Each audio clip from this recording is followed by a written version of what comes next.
स्वागत है आपका जी बिजनेस के बंधन म्यूचुअल फंड स्टूडियो में। नमस्कार, मैं हूं दीपांशु भंडारी। तैयार हो जाइए एक्शन के लिए, जहां पर आप देख रहे हैं कि जितना बाजार ने कल ग्राउंड खोया था उससे ज्यादा आज आपको रिक्लेम करते हुए दिख रहे हैं। जबरदस्त तेजी आपको निफ्टी और बैंक निफ्टी दोनों में आती हुई दिख रही है, बट सारे सेक्टोरल इंडेक्सेस की तरफ से आपको पार्टिसिपेशन दिख रहा है। फार्मा छोड़ बाकी सभी सेक्टर्स में दमदार तेजी आती हुई दिख रही है। तो बढ़िया ग्लोबल बाउंस बैक है। हमारे बाजार भी एक दिन की नरमी के बाद आज जबरदस्त मोमेंटम में आए हैं। आखिरी 1.5 घंटा आपके लिए एक्शन पैक्ड होने वाला है। आइए देख लेते हैं सबसे पहले इस समय की बड़ी बातें क्या क्या हैं। डबल सेंचुरी लगा रहा है निफ्टी। ऑलमोस्ट इस समय 19,700 के एग्जैक्ट लेवल पर आपको बाजार ट्रेड करते हुए दिखेंगे। नजर रखिए बैंक निफ्टी पर, 650 अंकों का बड़ा उछाल है। 44,450 के ऊपर अब आपको बैंक निफ्टी ट्रेड करते हुए दिखेगा। वैसे तो सारे सेक्टर्स की तरफ से पार्टिसिपेशन आ रहा है, बट रियल एस्टेट स्टॉक्स अलग ही तेजी में 4.5% ऊपर आपको रियल एस्टेट इंडेक्स इस समय ट्रेड करते हुए दिखेगा। मेटल्स की तरफ से भी बढ़िया योगदान है। पीएसयू स्टॉक्स एक्शन में है। ऑटो इंडेक्स भी लाइफ हाई पर ट्रेड करते हुए दिख रहा है। इसके अलावा मिड और स्मॉल कैप्स, यहां पर भी जबरदस्त तेजी, और यहां पर भी कल जितनी गिरावट आई थी आज उतना ग्राउंड पूरा का पूरा इन्होंने रिक्लेम कर लिया है। 1.5% ऊपर आपका मिड कैप इंडेक्स है। 1.25% ऊपर आपको स्मॉल कैप इंडेक्स ट्रेड करते हुए दिख रहा है। ग्लोबल मार्केट्स का भी मूड काफी बेहतर है। कल के बाउंस बैक के बाद आप देखिए आज दोपहर में भी डाउ फ्यूचर्स 60 अंक ऊपर दिखेंगे। नैस्डैक फ्यूचर्स 40-50 अंक ऊपर है।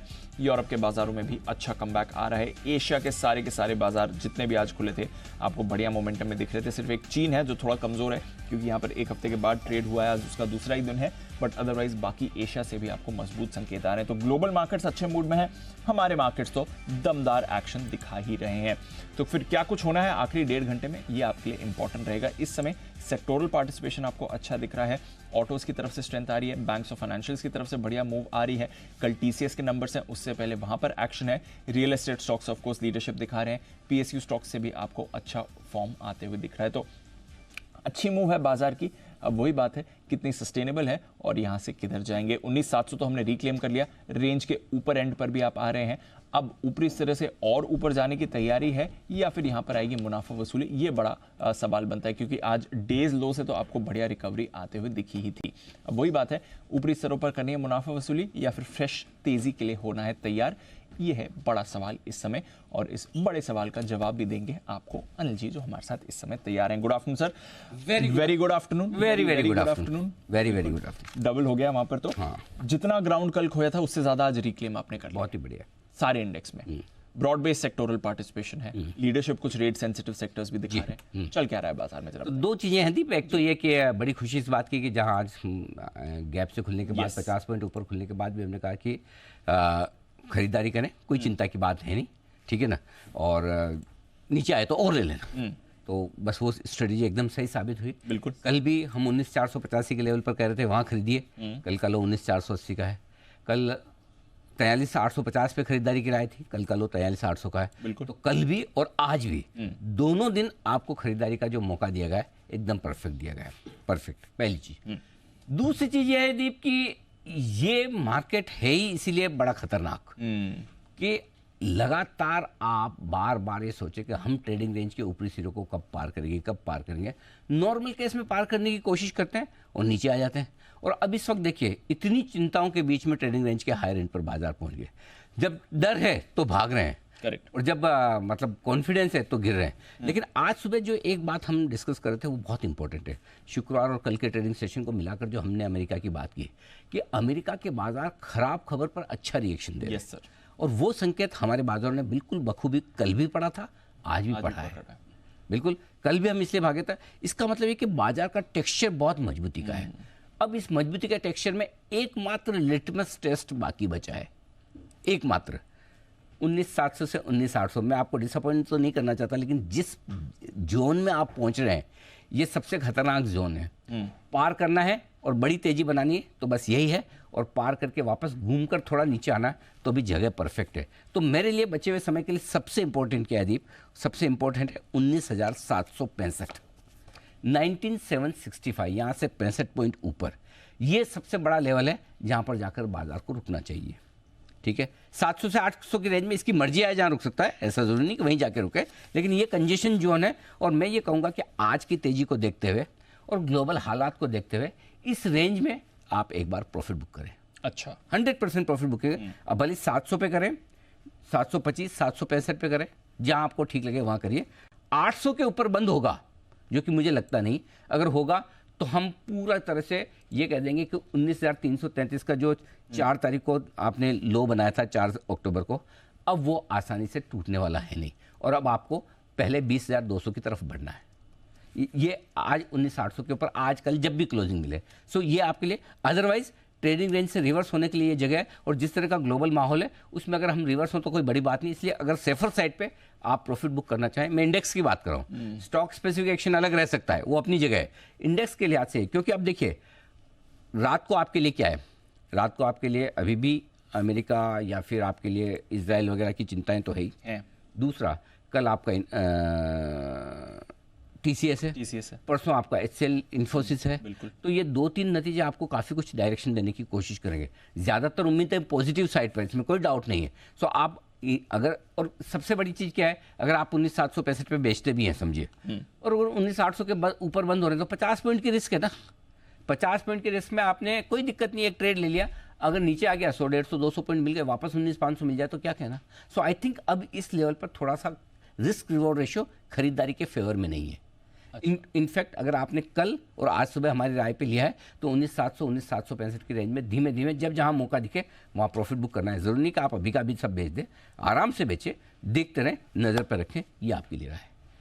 समझ गया, ठीक है। देखो अब आपको लग रहा होगा ये तो यार आके है ना ऐसा भाषण दे दिया, अच्छा खासा मार्केट चल रहा है, आप ऐसा बोल रहे हो। तो भाई साहब कल, आज सुबह भी तो 50 मिनट में मैं ही बोल रहा था, कल भी तो मैं ही बोल रहा था 485 आएगा वहाँ लपक लेना।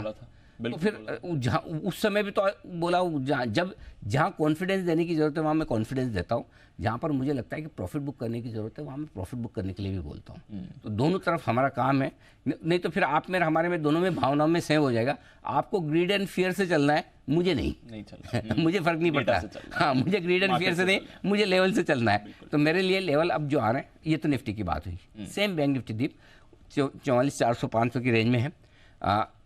500 से लेके 750 की जोन है, थोड़ी बड़ी है बैंक निफ्टी की, लेकिन 250 पॉइंट की ये रेंज 44,500 से 750, जहां आपको ठीक लगे वहां प्रॉफिट बुक करिए। फ्रेश तेजी, जैसे यहाँ बोल रहा हूँ को 100 पॉइंट ऊपर करना, वहां फ्रेश तेजी आप 44,800 के ऊपर करना, ठीक है। मैं कई बार बोलता हूँ, जो बेचारा इतना ऊपर आके आपसे खरीद रहा है 19,700, 750 में, उसको भी कमाने दो। जो 44,500, 600 में खरीद रहा है उसको भी कमाने। सारा दुनिया का धन आपको ही चाहिए, है ना। थोड़ा जो इतनी रिस्क लेकर और ऊपर में आपसे थैंक यू करके लेके जा रहा है, तो कभी जब देने आए तो लो, जब लेने आए तो दो। लेन देन ट्रेडिंग, तो ट्रेडिंग के ऊपरी रेंज पे ज़्यादा ओवर एक्साइटेड नहीं होना है, अपने को प्रॉफिट बुक करनी, नीचे का इंतजार करना है, मौका मिलेगा फिर से बिल्कुल मौके के तलाशिए और लेवल रिस्पेक्ट करिए। अब थोड़ा ऊपर सतर्क रहने का, मुनाफा वसूली का वक्त आ गया है। आइए बात करते हैं इवेंट्स और खबरों की भी। कुशल और अरमान दोनों हैं हमारे साथ तैयार। कुशल, गुड आफ्टरनून, बताएं इंपॉर्टेंट इवेंट्स बाजार के लिए। Good afternoon Deepa. इवेंट्स के लिहाज से लक्ष्मी ऑर्गेनिक्स और स्टील एक्सचेंज इंडिया, ये जो है दोनों कंपनियां एक तो QIP के इशू प्राइस पर बोर्ड बैठक करेगी लक्ष्मी ऑर्गेनिक्स, और साथ ही फंड जुटाने पर विचार करेगी steel exchange India. UP cabinet की बैठक भी होने वाली है आज शाम 4 बजे। 19 शहरों में PM ई-बस सेवा को मंजूरी संभव है, तो इसकी हम पहले ऑलरेडी बात कर भी चुके हैं। पर कल के दिन में इंपॉर्टेंट ऑफ कोर्स यही है कि TCS पोस्ट मार्केट अपने नंबर्स डिक्लेयर करेगा, साथ ही डेल्टा कॉप के भी नंबर्स आएंगे। कैश स्पेस से प्लास्टिक ब्लेंड्स इंडिया, साथ ही Q1 के जो नंबर्स हैं, सामी होटल, सिग्नेचर ग्लोबल और जैगल प्रीपेड ओशन सर्विसेज, इनके भी नंबर्स पर नजर रखिए। बोर्ड बैठक में TCS की नतीजों के साथ साथ बायबैक पर विचार होगा, तो देखना है कि किस साइज का बायबैक आता है, क्या प्राइस पे बायबैक लेकर आते हैं। KPI ग्रीन एनर्जी, फंड जुटाने पर कंपनी का विचार रहेगा। साथ ही शक्ति पंप्स, यहाँ पर सब्सिडियरी शक्ति EV मोबिलिटी में करीबन 114 करोड़ रुपए के निवेश पर कंपनी विचार करेगी। मेट प्लस हेल्थ पूंजी जुटाने पर बोर्ड बैठक है। Nuvama wealth trade for trade segment से रोलिंग सेगमेंट में ट्रांसफर भी हो जाएगा। कल इनफैक्ट भारत बनाम अफगानिस्तान ये मैच होने वाला है। साथ ही ग्लोबल इवेंट के लिहाज से FOMC की जो मीटिंग हुई थी उसके मिनट्स भी जारी होंगे, और सितंबर महीने का US के लिहाज से PPI डेटा भी इंपॉर्टेंट होगा। 12 अक्टूबर गुरुवार नंबर्स के लिहाज से निफ्टी से HCL टेक और इन्फोसिस अपने नंबर्स डिक्लेयर करेंगी। साथ ही एफएनओ स्पेस से HDFC AMC है और कैश स्पेस से कई सारी कंपनियां हैं जिसमें Anand Rathi wealth, angel one, Kesoram industries, Sterling and Wilson जैसे स्टॉक शामिल हैं। हमारे यहाँ का सितंबर महीने का CPI आंकड़ा भी आएगा और साथ ही अगस्त महीने का इंडस्ट्रियल प्रोडक्शन डेटा पर भी नजर रखिए। एवलॉन टेक्नोलॉजीज यहाँ पर pre IPO investor lock in खत्म हो जाएगा और सितंबर महीने का जो महंगाई आंकड़ा है US का वो भी इंपॉर्टेंट होगा। तो ये सारे ट्रिगर्स हैं अगले 3 दिनों के लिए। तो ढेरों ट्रिगर्स हैं बाजार के लिए, यहाँ पर रखें आप नज़र। एक बड़ी खबर भी आ रही है अरमान से, बाकी खबरों की बात करें उससे पहले इस खबर पर भी नज़र डालते हैं। मेटल स्टॉक्स स्पेशली आपको यहाँ पर थोड़ा रिएक्ट करते हुए दिख सकते हैं। चीन की तरफ से एक और स्टिमुलस की तैयारी में है, ये रिपोर्ट कर रहा है ब्लूमबर्ग। तो ब्लूमबर्ग के हवाले से खबर आ रही है, एक नया स्टिमुलस पैकेज चीन तैयार कर रहा है। साथ ही डेफिसिट टारगेट जो है उनका, उसको भी बढ़ाने की बात करी जा रही है ताकि ग्रोथ टारगेट्स मीट हो सकें। और इसलिए आप देख रहे हैं इमीडिएट रिएक्शन मेटल स्टॉक्स में भी आपको आते हुए दिख रहा है। तो ग्रोथ हासिल करने के लिए नया स्टिमुलस प्लान कर रहा है चीन। ये इंटरेस्टिंग है। एक हफ्ते की छुट्टी के बाद कल ही चीन लौटा है, देखते हैं अगर यहाँ पर कुछ एक्शन आता है या नहीं। ब्लूमबर्ग के हवाले से ये आपके लिए खबर आ रही है। तो मेटल्स पर रखिएगा नजर। मेटल इंडेक्स भी स्पाइक करके डेज हाई पर आ रहा है 2% ऊपर। तो आइए, ये तो एक बड़ी खबर है इस समय जहाँ पर आपको रखनी है नजर। और क्या बड़ी खबरें हैं जानते हैं अरमान के साथ। अरमान पहले बताइए, कई सारे अपडेट्स आ रहे हैं, साथ ही शेयर होल्डिंग्स भी आपके लिए आ रही हैं। क्या कुछ अपडेट्स के लिहाज से हमें जानना चाहिए? जी बिल्कुल, गुड आफ्टरनून। सबसे पहले अपडेट्स में अगर आप GM ब्रेवरीज के जो नतीजे आए हैं वहाँ पर अगर आप देखें तो इनका जो मुनाफा है वो 23 करोड़ से घटकर 22 करोड़ पर आता हुआ दिखा है। कामकाजी मुनाफे में भी थोड़ी बहुत गिरावट है और मार्जिन्स अगर आप देखें तो मार्जिन भी 5.5% से गिरकर 5% के आसपास आते हुए दिखे हैं। पूर्वांकरा यहाँ पर अपडेट है, Q2 में रिकॉर्ड बिक्री जो है लगभग 1600 करोड़ की होती हुई दिखी है। Q2 में जो बिक्री 102% बढ़कर आती हुई दिखी है। अजमेरा रियल्टी यहाँ पर Q2 में जो प्री सेल्स है वो 52% बढ़कर आती हुई दिखी है और कलेक्शन की अगर आप बात करें तो वहाँ पर 8% बढ़कर आता हुआ दिखा है। JSW स्टील, यहाँ पे स्टील का जो उत्पादन है Q2 में वो 13% बढ़कर आता हुआ दिखा है। उसी के साथ साथ अवंती फीड्स, यहाँ पर आपको ध्यान रखना है क्योंकि अगस्त का जो डेटा आता हुआ दिखा है वो US को श्रिम्प एक्सपोर्ट में लगभग 6.5% की बढ़ोतरी होती हुई दिखी है। और अंत में श्याम मेटालिक्स की बात करें तो यहाँ पर सितंबर में अगर आप स्पॉन्ज आयरन की बिक्री देखें तो 24% बढ़कर आती हुई दिखी है YOY। अगर आप कुल मिला के ओवरऑल देखें तो लगातार अच्छा खासा यहाँ पर बढ़ोतरी 24% की आती हुई दिखी है। ओके, ये है आपके लिए कुछ अपडेट्स। और कौन सी खबरें अरमान? बिल्कुल, खबरों में सबसे पहले एक्सक्लूसिव खबर जो हमारी HAL के लिए बहुत बड़ी खबर आती हुई दिखी थी, जिसमें वायुसेना के Su-30 Mk1 विमानों को अपग्रेड करेगी जो हिंदुस्तान एरोनॉटिक्स और लगभग 45,000 करोड़ की जो है ये डील संभव हो सकती है। L&T, यहाँ पर आपको ध्यान रखना है, L&T कंस्ट्रक्शन को राजस्थान से और राजस्थान के PHED जो है उनसे ऑर्डर मिलता हुआ दिखा है पब्लिक हेल्थ इंजीनियरिंग डिपार्टमेंट से, और ऑर्डर जो है वो 1000 करोड़ से 2500 करोड़ की रेंज में इनको ऑर्डर मिलता हुआ दिखा है। वेस्कॉन इंजीनियरिंग कंपनी को लगभग 345 करोड़ का ऑर्डर मिलता हुआ दिखा है। और लाइका लैब्स की बात करें तो यहाँ पर central drugs standard control organisation से दवा की मंजूरी के लिए यहाँ पर इनको दवा की मंजूरी मिलती हुई दिखी है। कई सारे अपडेट्स हैं क्योंकि शेयर होल्डिंग पैटर्न्स जो लगातार आ रहे हैं। Q2 में पूना वाला फिनकॉप की बात करें तो FIs ने हिस्सेदारी बढ़ाई है, 7.18% से बढ़ाकर 7.9% कर दी है। FPIs की संख्या अगर आप देखें 93 से बढ़कर 106 हो गई है। और म्यूचुअल फंड ने यहाँ पर हिस्सेदारी जो है घटाई है, 6.13% से कम होकर 5.6% पर हो गई है। इरकॉन इंटरनेशनल, यहाँ पर DIs का हिस्सा जो है वो 15.4% से बढ़कर 17.5% हो गया है और FIs का हिस्से में कमी आती हुई दिखी है, लगभग 15% का जो हिस्सेदारी थी उनकी 13.7% पर आती हुई दिखी है। आनंद राठी वेल्थ, यहाँ पर फिरोज अजीज साहब ने Q2 में हिस्सेदारी बढ़ाई है, उनकी हिस्सेदारी 3.7% से बढ़कर 4.3% हो गई है। वहीं FIs ने यहाँ पर हिस्सेदारी घटाई है, 2.1% से कम होकर 1.84% हो गई है। और अडानी पोर्ट्स की बात करें तो यहाँ पर FIs ने स्टेक जो है घटाया है, 16.9% से कम होकर 13.8% हो गया है। और ब्लॉक डील की अगर आप बात करें मदरसन सुमी वायरिंग, जहाँ पे 10 लाख शेयरों के कई सौदे होते हुए दिखे। ओके, ये हैं ढेर सारी खबरें जिन पर आज है पूरा का पूरा एक्शन बाजार में, और एक्शन भी जबरदस्त है। डे हाई पर ट्रेड करते हुए बाजार, एक्सपर्ट्स का दमदार पैनल है तैयार। कुणाल जी, राकेश जी, सुमित जी के साथ हिमांशु जी और वागले साहब, बिल्कुल वागले का वंडर।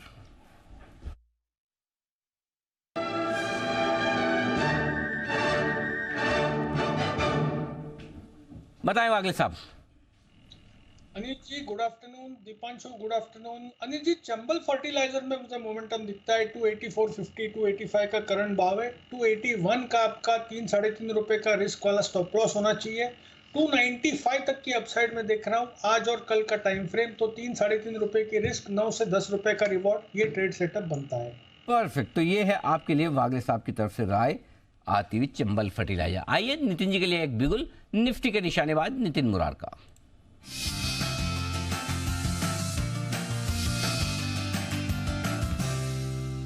स्वागत है आपका नितिन जी, बताएं सर क्या करेंगे। चल जी, यहाँ पे बैंक निफ्टी की 44,500 की कॉल ऑप्शन लेंगे, जिसका प्राइस अभी 132 है। 132 चल रहा है, 130 132 ऐसे मिल रही है 44,500 की कॉल, और कल है वीकली एक्सपायरी। इसका स्टॉप लॉस बनता है आपका 60 रुपए का, और टारगेट बनते हैं 250 रुपए का। आज जिस तरीके से बैंक निफ्टी में शॉर्ट कवरिंग है, डेटा पॉजिटिव है, मुझे लग रहा है कल ये बैंक निफ्टी 44,600 से 700 की तरफ जा सकती है स्पॉट लेवल। तो हम कॉल ऑप्शन ले रहे हैं 44,500 की, 130 में, target 250, stop loss 60। Okay perfect. तो ये है आपके लिए कॉल ऑप्शन खरीदने की राय बैंक निफ्टी की, और वो खरीदनी है 44,500 की। निफ्टी पर भी व्यू पॉजिटिव है नितिन जी? जी, निफ्टी पे भी व्यू पॉजिटिव है, और निफ्टी पे जो ट्रेड बनता है वो बनता है 19,700 की कॉल ऑप्शन। 19,700 की कॉल ऑप्शन, जिसका अभी प्राइस करीब करीब 82 के आसपास है। अगर कहीं इंट्राडे में हल्की टिप मिल जाए तो 70 के आसपास सही बाइंग रेट है, क्योंकि स्टॉप लॉस 40 का बन रहा है। तो 83 है, 70 के आसपास मिलेगा तो आप इंटर कर सकते हैं, 40 का स्टॉप लॉस, और फिर टारगेट आपके 110 के बनते हैं। ओके, तो ये राय आपके लिए निफ्टी पर खरीदारी करने की भी कॉल ऑप्शन के जरिए, और बैंक निफ्टी पर भी at the money call option दोनों का खरीदिए। आइए, क्या खरीदना है बेचना चाहते हैं हिमांशु जी बताएंगे। बेचेंगे तो क्या खरीदेंगे, कुछ ना कुछ चार्ट में तो अभी क्या आएगा, सेल सिग्नल बिगुल।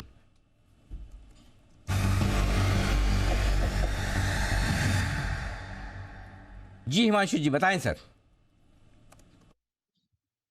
Good afternoon to you Anil ji, good afternoon everyone. Anil ji, खरीदारी करनी है एनएमडीसी में। मेटल्स में पिछले आधे घंटे में काफी अच्छी हरकत देखने को मिली है। उसमें जो स्ट्रॉन्ग चार्ट्स हैं उसमें से एक चार्ट एनएमडीसी का है। एक साइडवेज कंसोलिडेशन के लोअर एंड से स्टॉक रिबाउंड करने का अटेम्प्ट कर रहा है। 146 रुपए 50-60 पैसे की करंट लेवल्स है। करंट लेवल्स पे खरीदारी करें, 150-152 रुपए तक के टारगेट्स यहाँ पे देखने को मिल सकते हैं। 143 रुपीज का यहाँ पर एक स्टॉप लॉस लगाना है, और एनएमडीसी में खरीदारी करके चलने की सलाह है। 143 के स्टॉप लॉस के साथ एनएमडीसी में करें खरीदारी। ये काउंटर भी आपको एक्शन में दिख सकता है। स्टॉक में भी बढ़िया मूव आ रही है। इनफैक्ट मेटल सारे के सारे आपको एक बढ़िया स्पाइक दिखा रहे हैं। कोल इंडिया तो सुबह से लीडरशिप के मूड में बना ही हुआ है, और सुबह कॉल्स भी आई थी इसके लिए। सुमित जी की कॉल थी इस पर, जबरदस्त मूव सुमित जी ने सुबह पकड़ी थी। सुमित जी बधाई, 300 का लेवल पार कर लिया है कोल इंडिया ने। आपकी सुबह की मूव भी थी। अब बताएं क्या करना है कोल इंडिया में। टारगेट्स तो हिट सारे हो गए। दिवांशु, सुपर मूव देखने को मिला है कोल इंडिया के अंदर। लग भी रहा था चार्ट्स को देख के कि ये बहुत शार्प मूव आएगा। इसके लिए मैंने कहा था कि 301 का इसका इमीडिएट टारगेट है, और पोजीशन टारगेट इसमें और ऊपर के बनेंगे। तो बिल्कुल इसमें एक बढ़िया मूव देखने को मिला है। ट्रेलिंग स्टॉप लॉस लगा के पोजीशंस को होल्ड करें। स्टॉक अभी यहां से और ऊपर का मूव दिखाएगा। जल्दी आने वाले दिनों में 325 रुपए तक का मूव कोल इंडिया में देखने को मिल सकता है। तो ट्रेलिंग स्टॉप लॉस लगा के पोजीशंस होल्ड करें। और दीपांशु एक बिगुल भी। आइए बिगुल सुमित जी के लिए, सुमित का सुपर हिट।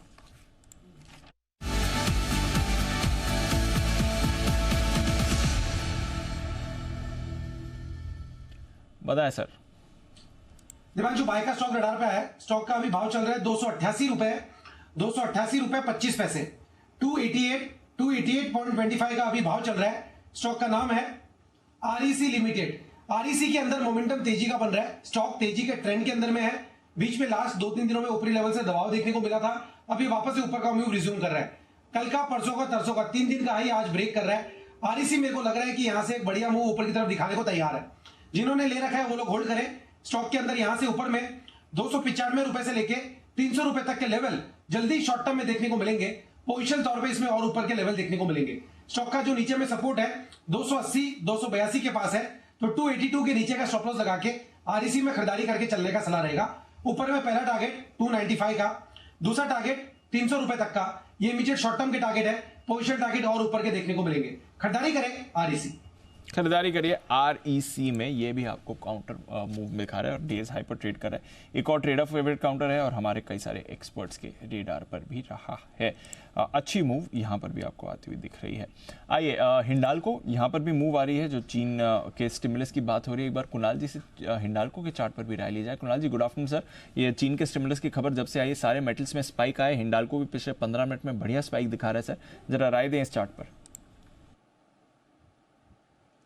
देखिए, एक मेजर सपोर्ट था दीपांशु हिंडाल्को को अगर आप चार्ट पर देखें तो एक क्रिटिकल एवरेज की रेखा थी जो कि लगभग 470 रुपए के आसपास आती है और बिल्कुल उन्हीं स्तरों से हमने देखा 2-3 दिनों में जो लो लगे हैं वो 470 के आसपास लगे, वहीं से टर्न अराउंड आया और आज एक बड़ा शानदार अपमूव देखने को मिला इस खबर के आ जाने के बाद। मुझे लगता है थोड़ा वेट एंड वॉच करें, तुरंत कोई खरीदारी की तो मेरी राय नहीं है, लेकिन जिनके पास पोजीशन है 470 का एक स्टॉप लॉस रखकर होल्ड करें।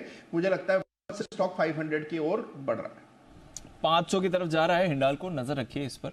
एक बढ़िया वाला बड़ा वाला स्पाइक इस काउंटर में आपको बनते हुए दिख रहा है। एक और काउंटर जहां पर मूव आ रही है, पावर स्टॉक्स तो हमारे रेडार पर हैं ही। टाटा पावर, एक बार बंसल जी से टाटा पावर पर भी राय लेते हैं। बंसल जी जरा देखें टाटा पावर का चार्ट सर, बताएं इसमें क्या करना है। इस समय डेज हाई पर है और पिछले 5 मिनट में यहां पर भी एक मूव बनी है।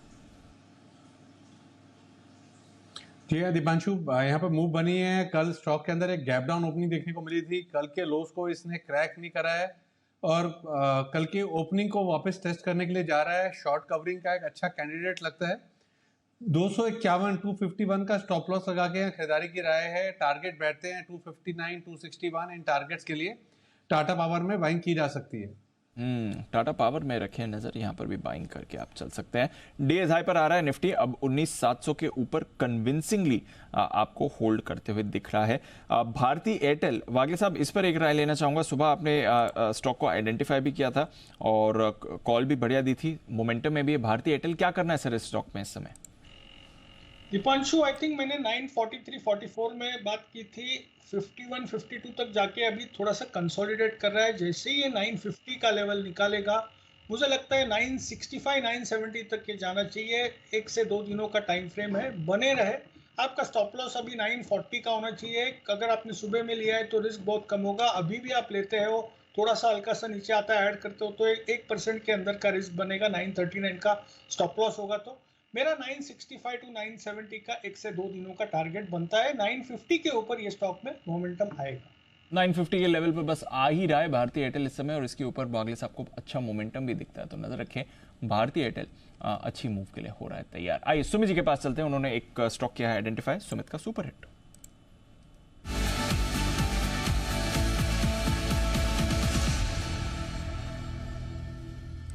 बताएं सर। दीपांशु, बाय का स्टॉक है। स्टॉक का अभी भाव चल रहा है 55 रुपए 75 पैसा, 55 रुपए 80 पैसा। स्टॉक का नाम है DCW। DCW के अंदर मोमेंटम तेजी का बन रहा है। पिछले 3-4 दिनों की गिरावट के बाद स्टॉक वापस से ऊपर का मूव रिज्यूम कर रहा है। DCW में यहां से ऊपर का मूव देखने को मिलना चाहिए।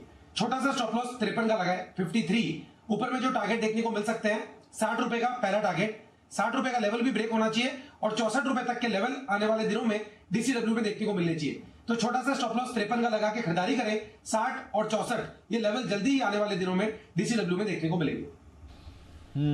DCW केमिकल स्टॉक्स यहाँ पर मूव आ रही है। एग्रो केमिकल स्पेस में आपको आज एक्चुअली अच्छी मूव आती हुई दिख रही है, इस जगह पर रखिएगा नजर। आज के लिए थोड़े फायरवर्क्स यहाँ पर बनते हुए दिख रहे हैं। तो एक और स्पेस जहाँ पर एक्शन दिखेगा, अभी वागले साहब ने चंबल फर्टिलाइजर पर राय दी थी, DCW पर रखे नजर। UPL सुबह से एक्टिव दिख रहा है, ये स्पेस भी थोड़ा एक्शन के लिए तैयार हो रही है सर। बिल्कुल, एग्रो केमिकल स्पेस में एक्शन भरपूर बनता हुआ दिख रहा है और एक्शन भरपूर बनता हुआ दिखेगा आज भी, पिछले 2 दिनों भी और कल से भी TCS में, क्योंकि आने वाले हैं नतीजे और IT कंपनियां सारी सुर्खियों में। आइए किस तरह के रहेंगे रिजल्ट्स, TCS के अनुमान क्या है, कुशल है तैयार बताने के लिए। कुशल बताएं।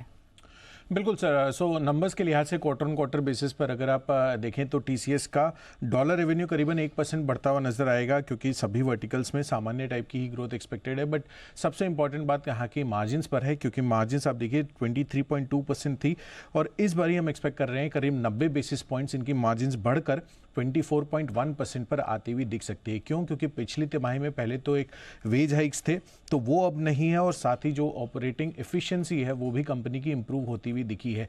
इसी वजह से क्वार्टर ऑन क्वार्टर बेसिस पर मार्जिन्स हम अच्छी एक्सपेक्ट करके चल रहे हैं।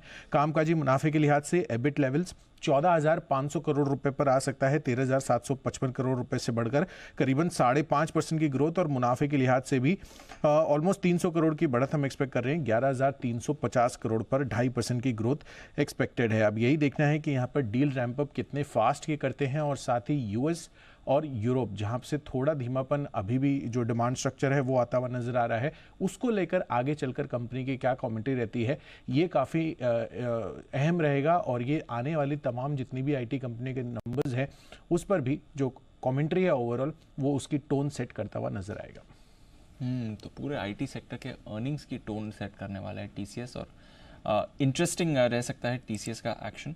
देखते हैं आज किस तरह की मूव आपको आएगी।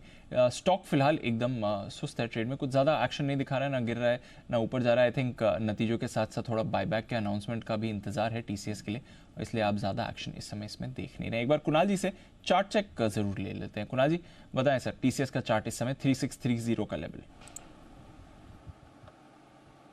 देखिए चार्ट बहुत मजबूत है दीपांशु, मुझे चार्ट में एक स्ट्रेंथ नजर आती है। बाजार को आउट परफॉर्म कर रहा है लगातार, और सारे आईटी स्टॉक्स को भी टीसीएस आउट परफॉर्म कर रहा है। तो मेरी राय में जिनके पास पोजीशन है बिल्कुल बने रहे। अब एक बहुत क्रिटिकल लेवल चार्ट पर है 3600 का, 3600 के आसपास बड़ा सपोर्ट है। जब तक वो लेवल होल्ड कर रहा है तो ओवरऑल ट्रेजेक्टरी पॉजिटिव है। मुझे लगता है कि लॉन्ग बायस के साथ ट्रेड करना चाहिए। एक छोटा सा स्टॉप लॉस 3600 के नीचे रखें। 3600 के नीचे स्टॉप लॉस, तो थोड़ा स्ट्रिक्ट स्टॉप लॉस ही लेकर चले और इंतजार करते हैं टीसीएस किस तरह की मूव दिखाता है। बाकी भी आईटी स्टॉक्स रेडार पर हैं। एक बार इन्फोसिस के चार्ट पर भी राय ले ली जाए। परसों इसके भी नंबर्स आएंगे, TCS Infosys back to back numbers आने वाले हैं। बंसी जी, इन्फोसिस का चार्ट क्या कहता है? रिलेटिवली बेटर है इस समय टीसीएस के मुकाबले? नहीं Deepanshu, entire IT, Infosys, TCS, HCL tech सबके चार्ट अच्छे लग रहे हैं, और इन्फोसिस का भी चार्ट एकदम बढ़िया है। और यहाँ पर भी दीपांशु खरीदारी की राय है। 1496 के अराउंड चल रहा है, 1473 का एक स्टॉप लॉस लगाना चाहिए। और टेक्निकली यहाँ पर 1525, 1530 के टारगेट्स निकल के सामने आ रहे हैं, तो इन्फोसिस में भी बाइंग की राय है। खरीदा जाए, और 1.5% की मजबूती के साथ टॉप पर चलता हुआ आज दिन के हाई पर इन्फोसिस। आइए, एस्कॉर्ट्स का शेयर लाइफ हाई पर है, डे हाई से लाइफ हाई की तरफ बढ़ते हैं, और वजह है एक वो दमदार रिपोर्ट जिसने आज एस्कॉर्ट का मूड बना दिया। जी हाँ, डैम कैपिटल की तरफ से। क्या है रिपोर्ट और कितनी तेजी की बात वो कर रहे हैं, और क्या खास वजह, कुशल बता रहे हैं हमें एस्कॉर्ट्स के बारे में। बिल्कुल सर, और काफ़ी शानदार तेजी की वजह तो इनको ऑफ कोर्स एक्सपोर्ट्स ही दिख रही है, और एक्सपोर्ट्स पर इतना भरोसा इनका बढ़ा है। 3,150 रुपए का टारगेट दे रहे थे और अब सीधा 5,100 रुपए का टारगेट दे रहे हैं। तो यानी कि 66% की बढ़त ये एक्सपेक्ट करके चल रहे हैं अभी मौजूदा भाव से। तो ऑब्वियस सा बात है कि यहाँ पर इनको जो बुलिशनेस नजर आ रही है, इनकी मैनेजमेंट से ऑफकोर्स बात हुई थी, उसके बाद इनका जो कन्विक्शन है वो स्कॉट्स पर बढ़ता हुआ दिख रहा है, जिसके अंतर्गत खरीदारी की राय तो इन्होंने बरकरार रखी है। और साथ ही जो 3 बड़े कारण है उसमें सबसे पहला ऑफ कोर्स जो ग्रोथ ट्रिगर है इनके लिए वो आने वाली एक्सपोर्ट्स ग्रोथ है, यानी कि एक्सपोर्ट्स के जरिए जो इनकी आगे चलकर वॉल्यूम ग्रोथ आने वाली है उसको लेकर ये काफ़ी बुलिश हो रहे हैं। क्योंकि कुबोटा यहाँ पर जिसकी करीबन 53.5% हिस्सेदारी है अभी स्कॉट्स कुबोटा एज ए पूरी कंपनी में, वो उसका जो ग्लोबल नेटवर्क है उसको स्कॉट्स मटेरियलाइज भी कर सकता है। यानी कि अच्छी खासी जो सिनर्जी इफेक्ट्स है, क्रॉस सेलिंग अपॉर्चुनिटीज़ है, वो साफ तौर पर देखने को मिलेंगी। एंड ओवरऑल जो इनका मार्केट शेयर है, खासकर अगर आप less than 120 horse power segment में यूएस की बात करेंगे तो 27% का मार्केट शेयर जो है वो ऑलरेडी कुबोटा होल्ड करती है। इससे एस्कॉर्ट्स को भी बड़ा फायदा मिलता हुआ नजर आएगा क्योंकि इनके भी प्रोडक्ट्स वहां पर बिक सकते हैं। इनफैक्ट FY28 तक कंपनी का एक्सपोर्ट्स 5 से 6 गुना से बढ़ाने का टारगेट है मैनेजमेंट का। तो ये भी एक काफ़ी कॉन्फिडेंस बूस्टर इनके लिए बनता हुआ दिख रहा है। दूसरी बात है इंजन्स का जो लोकलाइजेशन है उसको लेकर भी काफ़ी अच्छी मार्जिन्स आगे चलकर इंप्रूव हो सकती है, क्योंकि यहाँ पर जिस तरह की प्रोडक्शंस होती हैं उसके बाद इनकी जो टोटल इंजन लागत है उसमें 25% की कमी की एक्सपेक्टेशंस है। और साथ साथ अगले 2 से 3 सालों में ये 6 से 7 नए प्रोडक्ट्स भी लाने वाले हैं। तो वॉल्यूम ग्रोथ एक तो एक्सपोर्ट से सपोर्ट मिलेगा और साथ ही नए प्रोडक्ट्स जैसे जैसे ये मार्केट में इंट्रोड्यूस करेंगे उससे भी इनके वॉल्यूम्स को और सहारा मिलता हुआ दिखेगा। और इसी वजह से ये काफ़ी बुलिश हो रहे हैं और FY26 तक सालाना आधार पर आय के लिहाज से 17%, कामकाजी मुनाफे में 37% और मुनाफे में 41% की ग्रोथ, सालाना ग्रोथ ये अनुमान लगाकर चल रहे हैं। ओके, तो ये है आपके लिए एस्कॉर्ट्स कुबूटा, जिसकी वजह से आज इस रिपोर्ट की वजह से दमदार एक्शन इस शेयर में बनता हुआ दिखाया। सुबह मुझे याद है एस्कॉर्ट्स हिमांशु गुप्ता साहब ने रिकमेंड भी किया था 3320 के आसपास, और वहाँ से भी और तेज़ दौड़ लगाई है। 2.5-3% मजबूत खुलने के बावजूद रिकमेंडेशन, और उसके बावजूद वहाँ से भी तेजी है। गुप्ता साहब, पहले तो आपको बधाइयाँ, आपके टारगेट हासिल हुए। अब आगे के बारे में जरा ज्ञान दें। धन्यवाद अनिल जी। और ना केवल अनिल जी, आज बल्कि थोड़े 2-3 दिन पहले भी मैंने इसको स्टॉक को या तो किसी पिक ऑफ द डे या पिक ऑफ द वीक में रिकमेंड किया था। चार्ट स्ट्रक्चर काफी पॉजिटिव लगता है, और आज की ये जो रिकॉर्ड हाई क्लोजिंग हो रही है अनिल जी, 3335 3340 रुपए के ऊपर, मुझे लगता है कि स्टॉक में 3500 रुपए तक की अपसाइड खुलती हुई नजर आएगी। ऑफ कोर्स फ्रेश खरीदारी के लिए थोड़ा सा रिस्क रिवॉर्ड अब आज के रनअप के बाद इस लेवल पर उतना फेवरेबल नहीं है, लेकिन अगर आप इसमें तेजी की पोजीशंस को होल्ड करते हैं तो डेफिनेटली बने रहें। 3300 रुपए के आसपास, 3300-3320 के आसपास अगर कोई डिप मिलता है तो वहां पे फ्रेश खरीदारी करें। मुझे लगता है कि इस अर्निंग सीजन में ये स्टॉक 3500 को पार करता हुआ नजर आ सकता है। यह है आपके लिए राय बिगुल वागले साहब के लिए, वागले का wonder.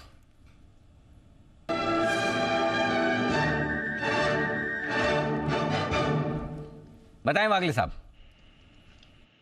Anil ji, PFC bye करना है। मेरे रडार पर पीएफसी 249-249.20 के करंट भाव पर है, और मैं प्रीएम कर रहा हूं कि ये 250 ब्रेक करेगा। 250 ब्रेक करने के बाद इसमें अच्छा खासा मोमेंटम आएगा। आई थिंक सुमित जी ने तो आरईसी कवर किया है, ये भी साथ में ही चलता है। 250 के बाद 1 से 2 दिनों में ये 260 तक जाना चाहिए। 260 का मेरा टारगेट होगा। टाइम फ्रेम आज और कल, या मे बी आउटर साइड परसों। आपका स्टॉप लॉस 246 नहीं 246-246.50 का होना चाहिए। इसके स्टॉप लॉस से खरीदें 260 के टारगेट के लिए पीएफसी। सेठी साहब जुड़ने को तैयार, उससे पहले हिमांशु गुप्ता साहब के लिए एक छोटा सा जल्दी से बिगुल। हिटमैन हिमांशु।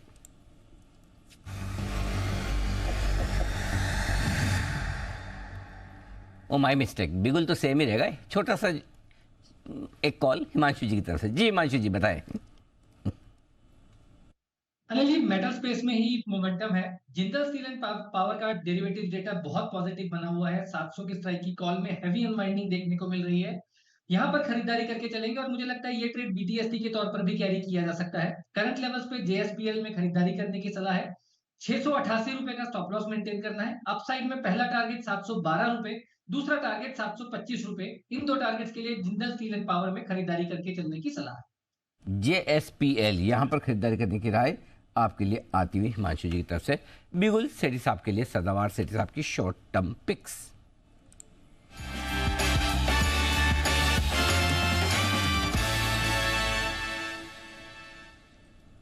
बताएं sir. Good afternoon Anil ji. Good afternoon Deepanshu. Anil ji, आज 2 स्टॉक्स है कैश मार्केट के जिनमें खरीदारी करने की सलाह रहेगी। पहला बताएं सर। अनिल जी, आज का जो पहला स्टॉक है मैं पहली बार ही रिकमेंड करने जा रहा हूँ। स्टॉक का नाम है arcane chemical, ARCHEAN, arcane chemical, जिसका एनएससी का टिकर है ACI। अभी 622 के लेवल्स पे ये स्टॉक ट्रेड कर रहा है। पहले इसके शॉर्ट टर्म टारगेट है 675 के, स्टॉप लॉस रखना है 605 रुपए का।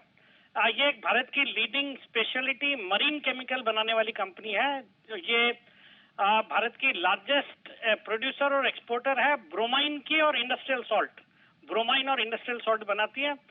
One of the lowest cost producer है ग्लोबली। और ये जो ब्रोमाइन बनाती है उसका यूसेज होता है ये सब फार्मास्यूटिकल्स, एग्रोकेमिकल्स, वाटर ट्रीटमेंट, फिर oil and gas, energy storage, batteries, इन सब में ये केमिकल यूज होता है।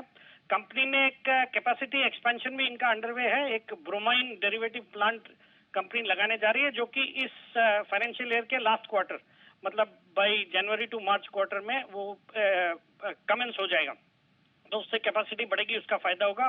कंपनी के पास 29 ग्लोबल क्लाइंट्स है, और मेजर क्लाइंट है जापान की एक कंपनी है सोजिट्स कॉर्पोरेशन, और वो इस कंपनी में अराउंड 2.03% स्टेक भी ओन करती है। और आनंद जी, आज इस स्टॉक को पिक करने के पीछे एक कारण है कि ये जो ब्रोमाइन जो केमिकल है ये दुनिया में डेड सी में पाया जाता है, जो कि इजराइल और जॉर्डन के करीब है। और इजराइल की एक कंपनी है इजराइल केमिकल्स नाम की, जो दुनिया की सबसे बड़ी प्रोड्यूसर है ब्रोमाइन की, और दुनिया की 33% ग्लोबल सप्लाईज ये कंपनी करती है। और जिस तरह के हालात है जो इजराइल और हमास के कन्फ्लिक्ट का, ये जल्दी ठीक होने वाले लगते नहीं है। तो ये जो सप्लाई डिस्ट्रप्शन हुआ है इजराइल से ब्रोमाइन का दुनिया भर में, तो उसके कारण मेरा ये मानना है कि ब्रोमाइन के प्राइसेस में बहुत अच्छी स्पाइक हो सकती है और उसका एक बड़ा बेनिफिशियरी आर्केन केमिकल जैसी कंपनी, जो कि एक वन ऑफ द मतलब only company in India which manufactures this, तो उसका एक बड़ा फायदा इनको हो सकता है। और वैसे भी फंडामेंटली एक सॉलिड कंपनी है, ऑपरेटिंग प्रॉफिट मार्जिन है close to 42%, return on equity is 26%, return on capital employed is 38%। अच्छे जून तिमाही में भी अच्छे नतीजे थे और FISDIs भी 35% स्टेक ओन करते हैं, जिसमें SBI है, DSP है, निपॉन है, कोटक है वगैरह है। और ऐसे माना जा रहा है कि इनके जो करंट रियलाइजेशन है ब्रोमाइन के वो है अराउंड $3.8 पर केजी, और अगर $1 के प्राइस बढ़ते हैं ब्रोमाइन के तो इनके EPS में 25% का सुधार हो सकता है। और आज के अर्निंग्स पे भी ये स्टॉक 20 के मल्टीपल पे अवेलेबल है, जो कि बहुत सस्ता लगता है। तो ऑल इन ऑल एक अच्छी क्वालिटी कंपनी, और ये जो सिचुएशन है ग्लोबल जियोपॉलिटिकल टेंशन का एक बड़ा बेनिफिशियरी हो सकता है ये स्टॉक। तो मुझे यहाँ पे अच्छा लग रहा है, खरीदारी करने की सलाह for a target of 675, stop loss of 605। Okay, तो ये है आपके लिए राय। आर्केन केमिकल्स पहली बार सेठी साहब की रिकमेंडेशन लिस्ट में आता हुआ यहाँ पर रखिएगा नजर आप जरूर। सेठी साहब बताएं सर, दूसरा स्टॉक। दूसरा स्टॉक भी अनिल जी ऐसा स्टॉक है जो पहली बार ही रिकमेंड कर रहा हूँ। नए स्टॉक्स आए हैं अनिल जी। स्टॉक का नाम है BGR एनर्जी, जिसपे खरीदारी करनी है। 70 रुपए के लेवल्स पे अभी ट्रेड कर रहा है। शॉर्ट टर्म टारगेट है इसके 85 के, स्टॉप लॉस रखना है छोटा 65 का। ये कंपनी भी कैपिटल इक्विपमेंट मेजरली जो पावर प्लांट्स के लिए, पेट्रोकेमिकल इंडस्ट्रीज, रिफाइनरीज और प्रोसेस इंडस्ट्रीज के लिए बनाती है। और कई सारी इंटरनेशनल कंपनीज जैसे सीमेंस है, हिटाची है, अमेरिकन इंजीनियरिंग सर्विसेज, इनके साथ इनका टेक्निकल कोलैबोरेशन है। और कंपनी थर्मल पावर सेक्टर को मेनली कैटर करती थी, अब इन्होंने डाइवर्सिफाई किया है टुवर्ड्स पावर, वाटर, फिर ट्रांसमिशन एंड डिस्ट्रीब्यूशन और ऑयल एंड गैस, इन सब सेगमेंट को अब कैटर करने लगी है। आज इस कंपनी को भी, इस स्टॉक को भी पिकअप करने के पीछे जो कारण है, इन्होंने हाल ही में एक्सचेंज को नोटिफाई किया है। एक 19 अगस्त को इनका एक कॉन्ट्रैक्ट था दामोदर वैली कॉर्पोरेशन के साथ, पुराना कॉन्ट्रैक्ट था जिसमें 1901 करोड़ के इनको ऑर्डर्स थे, या कुछ टरबाइन सेटअप करनी थी उनके लिए। वो कॉन्ट्रैक्ट टर्मिनेट हुआ और फिर मिनिस्ट्री ऑफ पावर ने इन दोनों के बीच में जो सेटलमेंट किया है, उसके अंतर्गत दामोदर वैली कॉर्पोरेशन इस कंपनी को 418 करोड़ रुपए plus 29.25 million euro as compensation देगी। ऐसा मिनिस्ट्री ऑफ पावर का सेटलमेंट है इनका। मतलब इसकी टोटल जो यूरो को अगर रुपये में आज की एक्सचेंज रेट से कन्वर्ट करेंगे तो करीबन 680 करोड़ का इनको कंपनसेशन मिलना, वो कॉन्ट्रैक्ट टर्मिनेशन होने के कारण। फिर जो DVC ने जो इनको एडवांस दिया हुआ है उसको एडजस्ट करने के बाद 435 करोड़ रुपए और इस कंपनी को मिलने हैं। और उस ऑर्डर में क्लियर कट लिखा है कि that has to be done within 3 months, और ये ऑर्डर आया था 19 अगस्त को। मतलब बाई 19 नवंबर ये 435 करोड़ रुपए इस कंपनी को मिलना है। और आज इस कंपनी की मार्केट कैप है सिर्फ 505 करोड़। तो मतलब इस तरह की डेवलपमेंट है। 505 करोड़ की मार्केट कैप वाली कंपनी और इसको 435 करोड़ रुपए कंपनसेशन मिलेंगे, तो ये वो भी आने वाले 1 महीने के अंदर। तो मुझे लगता है ये स्टॉक अच्छा परफॉर्म करना चाहिए और यहाँ पे खरीदारी करने की सलाह। और मेरा शॉर्ट टर्म का टारगेट 85 रुपए का, स्टॉप लॉस 65 रुपए का। ओके, तो यहाँ आपके लिए 2 कैश कॉल्स। आर्केन केमिकल 675 का टारगेट, BGR एनर्जी 85 रुपए का टारगेट सेठी साहब की तरफ से। बहुत बहुत शुक्रिया सेठी साहब जुड़ने के लिए और अपनी कॉल्स शेयर करने के लिए। आइए 2:30 बजे की अनिल जी की मार्केट स्ट्रैटेजी भी ले लेते हैं।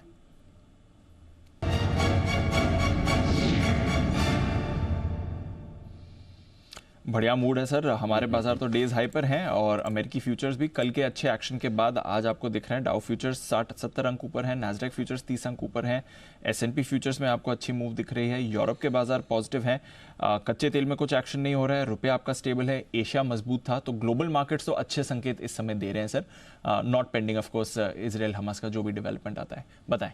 उसको अलग छोड़कर अगर दीप देखें तो आज डे हाई पर बंद हो गया बाजार। अच्छा। ये साफ तौर पर डेटा में भी दिख रहा है, बाजार के टेक्सचर में भी दिख रहा है और ट्रेडिंग रेंज के ऊपरी सिरे पर जाकर बंद होने की कोशिश निफ्टी की तो पक्के तौर पर होगी। बैंक निफ्टी थोड़ा सा दूर रह सकता है भले, लेकिन ये साफ दिख रहा है। क्यों 19,600 के नीचे क्लोज नहीं मिलेगी, ये आप मानकर चलिए, ये भरोसा रखें। 1.25 करोड़ शेयर आज जुड़े हैं और कुल मिलाकर 1 करोड़ 55 लाख शेयर पुट में है। Highest open interest 19,600। तो आपको बताया यहाँ से 100 पॉइंट से ज़्यादा की रिस्क नहीं है। मेक और ब्रेक लेवल आपके लिए है 3 बजे तक, वो है 19,700 का। लेकिन फॉर्चुनेटली ये 19,700 3 बजे की छोड़िए 2:30 बजे के पहले ही पार करके टिकने को तैयार होता दिख रहा है, क्योंकि 2:38 हो रहे हैं और 8 मिनट से ये 19,700 के ऊपर टिका हुआ है। 19,700 के ऊपर टिकने का मतलब ये है दीप कि ये शॉर्ट कवरिंग करवाएगा, ये करवाएगा। और इस शॉर्ट कवरिंग में अगले 3 टारगेट जो बचे हुए 1 घंटे के लिए आपके लिए निकल कर आते हैं वो 19,725, 765 और 800 तक के निकलते हैं। वाओ, 725 से तो आ ही जाएगा कोई बढ़ेगा। 765 मुझे लगता है एक लॉजिकल टारगेट है जहाँ तक जाने की कोशिश हो सकती है 19,700 तक। लेकिन एक चीज़ ध्यान रखनी बहुत ज़रूरी है, वर्ड ऑफ क्वेश्चन। 2-3 चीज़ें बताना चाहता हूँ। पहली चीज़, पुट राइटिंग बहुत ज़बरदस्त होकर रखी है, कॉल राइटिंग बहुत कम है। 19,600 के पुट पर 1.5 करोड़ शेयर है और 700 के कॉल पर खाली 75 लाख शेयर, आधे, और हाईएस्ट ओपन इंटरेस्ट वहाँ है। दूसरा, put call ratio 1.39, closing basis पे अगर ये होता तो और बोट होता। और तीसरा, ट्रेडिंग रेंज के ऊपरी सिरे पर है, तो यहाँ पर आपको कहीं कहीं थोड़ी बहुत प्रॉफिट बुकिंग करने के बारे में भी ऊपर में सोचना चाहिए। आइडियली 19,765 के आसपास मिलेगा तो मैं वहाँ कहूँगा वहाँ पक्के तौर पर आज क्लोजिंग में थोड़ी बहुत प्रॉफिट बुकिंग करके जाए। अगर कल बड़ा गैप ही मिल जाए ऊपर की तरफ और ट्रेडिंग रेंज के बाहर निकल कर आप 19,800 के ऊपर ही खुले, कोई बात नहीं, 50-75 पॉइंट की तेजी छोड़ दे। लेकिन इस वक्त आपके लिए आज बाजार अच्छा है, इसका मतलब ये नहीं कि आप रिस्क भूल जाए, करेक्ट है ना। कल तो एकदम हालत कैसी खराब थी, सैटरडे संडे तो कट ही नहीं रहा था। ऐसी हालत थी कि बस क्या होगा, बस पहाड़ टूट गया, बस अब तो मतलब लगता है आज बाजार छोड़ना पड़ेगा। संडे को तो बहुत सारे विचार आ रहे थे लोग। मैं कॉन्फ्रेंस वगैरह में, सेमिनार में था, सर क्या होगा, सर क्या होगा, उनका क्या होगा, खुलेगा 9:15 बजे और क्या होगा बंद थोड़ी हो जाए, ताला लग जाएगा। तो उस समय तो आज 700 का लेवल देख के किसी को डर नहीं लगता। जब डरना चाहिए तब डरना चाहिए, जब नहीं डरना है, जहाँ खरीदना है, इसलिए न कल डरने दिया न आज सुबह। लेकिन यहाँ भी मैं आपको डरा नहीं रहा, लेकिन मैं आपको ये कह रहा हूँ कि प्रॉफिट बुक करेंगे वही आपका है, तो थोड़ा अंदर कर लीजिए। 19,800 के ऊपर निकलेगा तो मैं ही बोलूँगा ना आपको वापस ले लीजिए, क्या फर्क पड़ता है, 50 पॉइंट छूट जाएगा तो। तो 19,765 के आसपास मिलता है आज, तो बेस्ट जगह है जहाँ प्रॉफिट बुक करके शांति से बैठिए, कल की कल देखेंगे। क्लियर है। Put call ratio higher side पे, ट्रेडिंग रेंज के हायर साइड पे, और कभी न कभी किसी न किसी कारण से आपको करेक्शन दिखता है, इसलिए आप थोड़ा वहाँ बुक करके रखिए। सिंपल। बैंक निफ्टी 44,200, 44,300 बचे हुए समय के लिए मजबूत सपोर्ट रह जाएगा। 48 लाख शेयरों का ओपन इंटरेस्ट दोनों ही जगह, इसके नीचे आप बंद नहीं होंगे तो आप रिस्क यहाँ से 200 पॉइंट से ज़्यादा की नहीं। 44,500 आपको पार करके टिकना है 3 बजे के पहले। 37 लाख शेयरों का ओपन इंटरेस्ट है, हाईएस्ट है, मुश्किल लगता है, लेकिन 44,525 के ऊपर निकल कर टिके तो फिर आप असली कंजेशन जोन में तब पहुंचेंगे, और वो है 44,575 से 750। बड़ी और फ्रेश तेजी अगर 19,800 के ऊपर निफ्टी में होनी है तो बैंक निफ्टी में 44,800 के ऊपर होनी है। तो दोनों का 800 याद रखो, 19,800, 44,800, ये दोनों लेवल वो है जो आपको बड़ा ब्रेकआउट देंगे लाइफ टाइम हाई की तरफ ले जाने के लिए। जब तक वो नहीं पार होता है, ऊपर के रेंज में आपको प्रॉफिट बुक करनी है। बैंक निफ्टी का पुट कॉल रेशियो भी 1.39 है, दोनों ही ओवरबॉट है। कल बैंक निफ्टी की एक्सपायरी है, परसों निफ्टी की, तो ऊपर के लेवल पे थोड़ा सा इंतजार करें खरीदा। मैं नहीं बोल रहा कि आप भर भर के शॉर्ट करो या बहुत बेचो, ये थोड़ा खरीदने से हाथ रोक ले, और आपको ठीक लगता है तो थोड़ा बहुत ऊपर में प्रॉफिट बुक कर ले, बस इतना ध्यान रखें। एंट्री पॉइंट सही होगी, पैसे आराम से बनेंगे, ज़्यादा बनेंगे, स्ट्रेस फ्री बनेंगे। एंट्री लेवल हायर होगा, बन जाएंगे तो बन जाएंगे, थोड़े लग जाएंगे, लेकिन स्ट्रेस बहुत देके जाएंगे। तो मतलब रिस्क रिवॉर्ड रेशियो ऐसे देखना है, मनी प्लस स्ट्रेस यू ना। Money without stress FD, money with stress equity. लेकिन मनी विद स्ट्रेस लेवल के साथ ट्रेडिंग के लिए किस लेवल पे आपको कितना स्ट्रेस है, ऊपर में खाली रहेंगे तो नीचे में ले पाएंगे, ये ध्यान रखें। ठीक है सर। आइए, ये तो रहे अनिल जी की इस समय की बाजार की रीडिंग। परेशानी नहीं, बट थोड़ा ऊपर कॉशियस रहना जरूरी है। आइए, स्टॉक्स में तो रोटेशन बढ़िया चल रहा है। एक और कॉल सुमित जी की तरफ से, सुमित का सुपर हिट।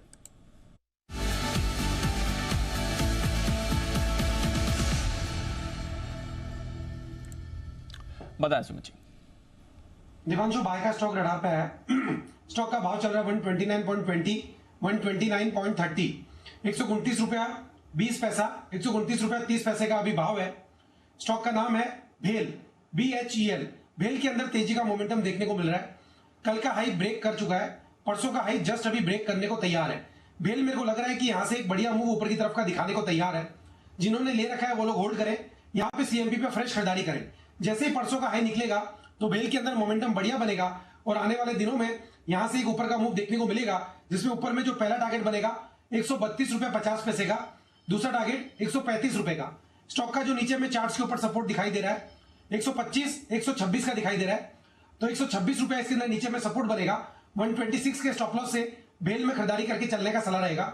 ऊपर में टारगेट 132.50 का पहला, 135 का दूसरा, इसी हफ्ते में लेवल देखने को मिल सकते हैं। खरीदारी करें भेल। तो सुमित जी, सारी सरकारी कंपनियों पर बुलिश है आप? अनिल जी, अभी आज का मोमेंटम देखते हुए ऐसा लग रहा है कि मार्केट के अंदर एक अच्छी खासी तेजी बन रही है। तो सरकारी हो या प्राइवेट हो, सभी में तेजी बन रही है। गवर्नमेंट जॉब के लिए कहाँ प्राइवेट सेक्टर में लगे पड़े हो?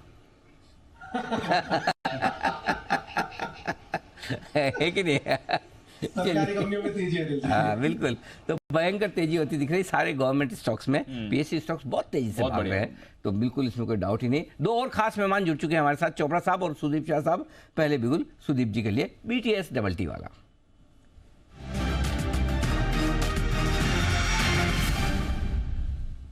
बताएं सर। नमस्कार अनिल जी, नमस्कार दीपांशु, और सभी पैनल में मेंबर्स को भी नमस्कार।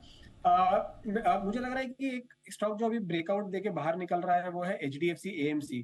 हम देख रहे हैं कि ये स्टॉक पिछले 10-15 दिन के जो एक कंसोलिडेशन था 2600 से लेके 2700 के आसपास का, 2720 के आसपास का, उसमें से आज ये ब्रेकआउट दे रहा है और वॉल्यूम्स के साथ बाहर निकल रहा है। तो डेली वीकली सभी टाइम फ्रेम पे पॉजिटिव है और अपने जो शॉर्ट टर्म मूविंग एवरेजेस है 20 दिन की एक्सपोनेंशियल मूविंग एवरेज है इसके ऊपर है। मुझे लग रहा है यहाँ से ये स्टॉक 2720 के स्टॉप लॉस से हम खरीद सकते हैं और 2810 2830 के टारगेट्स अगले 2 दिन में HDFC AMC पे आ सकते हैं। HDFC म्यूचुअल फंड रिजल्ट्स मेरे ख्याल से कल ही है शायद। HDFC म्यूचुअल फंड जरा चेक करिएगा दीपक।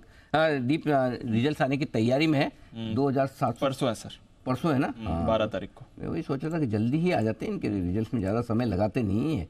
तो 2760 के आसपास ट्रेड कर रहा है, 2720 का लगाया स्टॉप लॉस, 2810 और 2830 के टारगेट के लिए। आइए बढ़ते आगे, चोपड़ा साहब से करते हैं मुलाकात। रिजल्ट की बात निकली तो रिजल्ट सीजन की शुरुआत चोपड़ा साहब करेंगे TCS के साथ, और उसके ठीक पीछे HCL इन्फी तैयार। IT शेयरों से रिजल्ट से पहले क्या उम्मीदें रखे जाए चोपड़ा साहब, और अगर कुछ खरीदना बेचना है तो भी बताएं।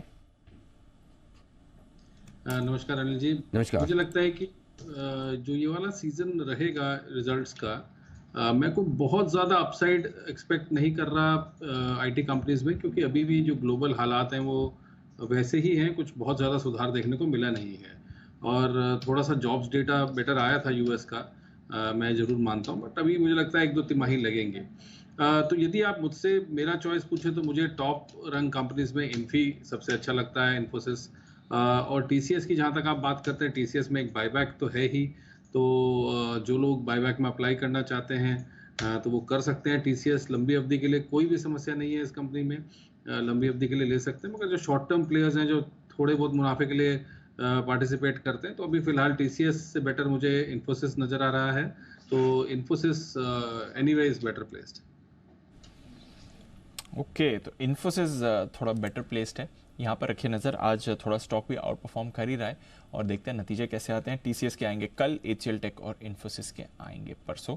ये सारे स्टॉक्स हैं फोकस में। आइए हिमांशु जी के लिए एक बिगुल है, हिटमैन हिमांशु।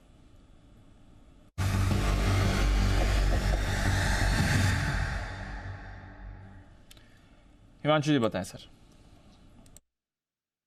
फर्टिलाइजर स्पेस आज फोकस में है। शो की शुरुआत में शायद चंबल फर्टिलाइजर कवर हुआ था। मेरे रडार पर आया है GNFC, जिसमें एक इन्वर्टेड हेड एंड शोल्डर का ब्रेकआउट होता हुआ नजर आ रहा है। 624-625 के लेवल्स हैं स्पॉट के। मुझे लगता है ये स्टॉक एक अच्छी कंसोलिडेशन दिखा चुका है हायर लेवल पे, और अब एक ब्रेकआउट के लिए तैयार है। छोटा स्टॉप लॉस लगाएंगे 618 रुपए का, और मुझे लगता है कि यहाँ पर जो पहला टारगेट रहेगा 633 रुपए का, दूसरा टारगेट 640 रुपए का। ये दोनों टारगेट कल तक आते हुए नजर आ सकते हैं। GNFC में खरीदारी करके चलने की सलाह है। ओके, तो ये है आपके लिए GNFC, जहां पर खरीदारी की राय आ रही है। 2.5% ऊपर ये काउंटर इस समय ट्रेड कर रहा है। बिगुल वागले साहब के लिए, वागले का वंडर।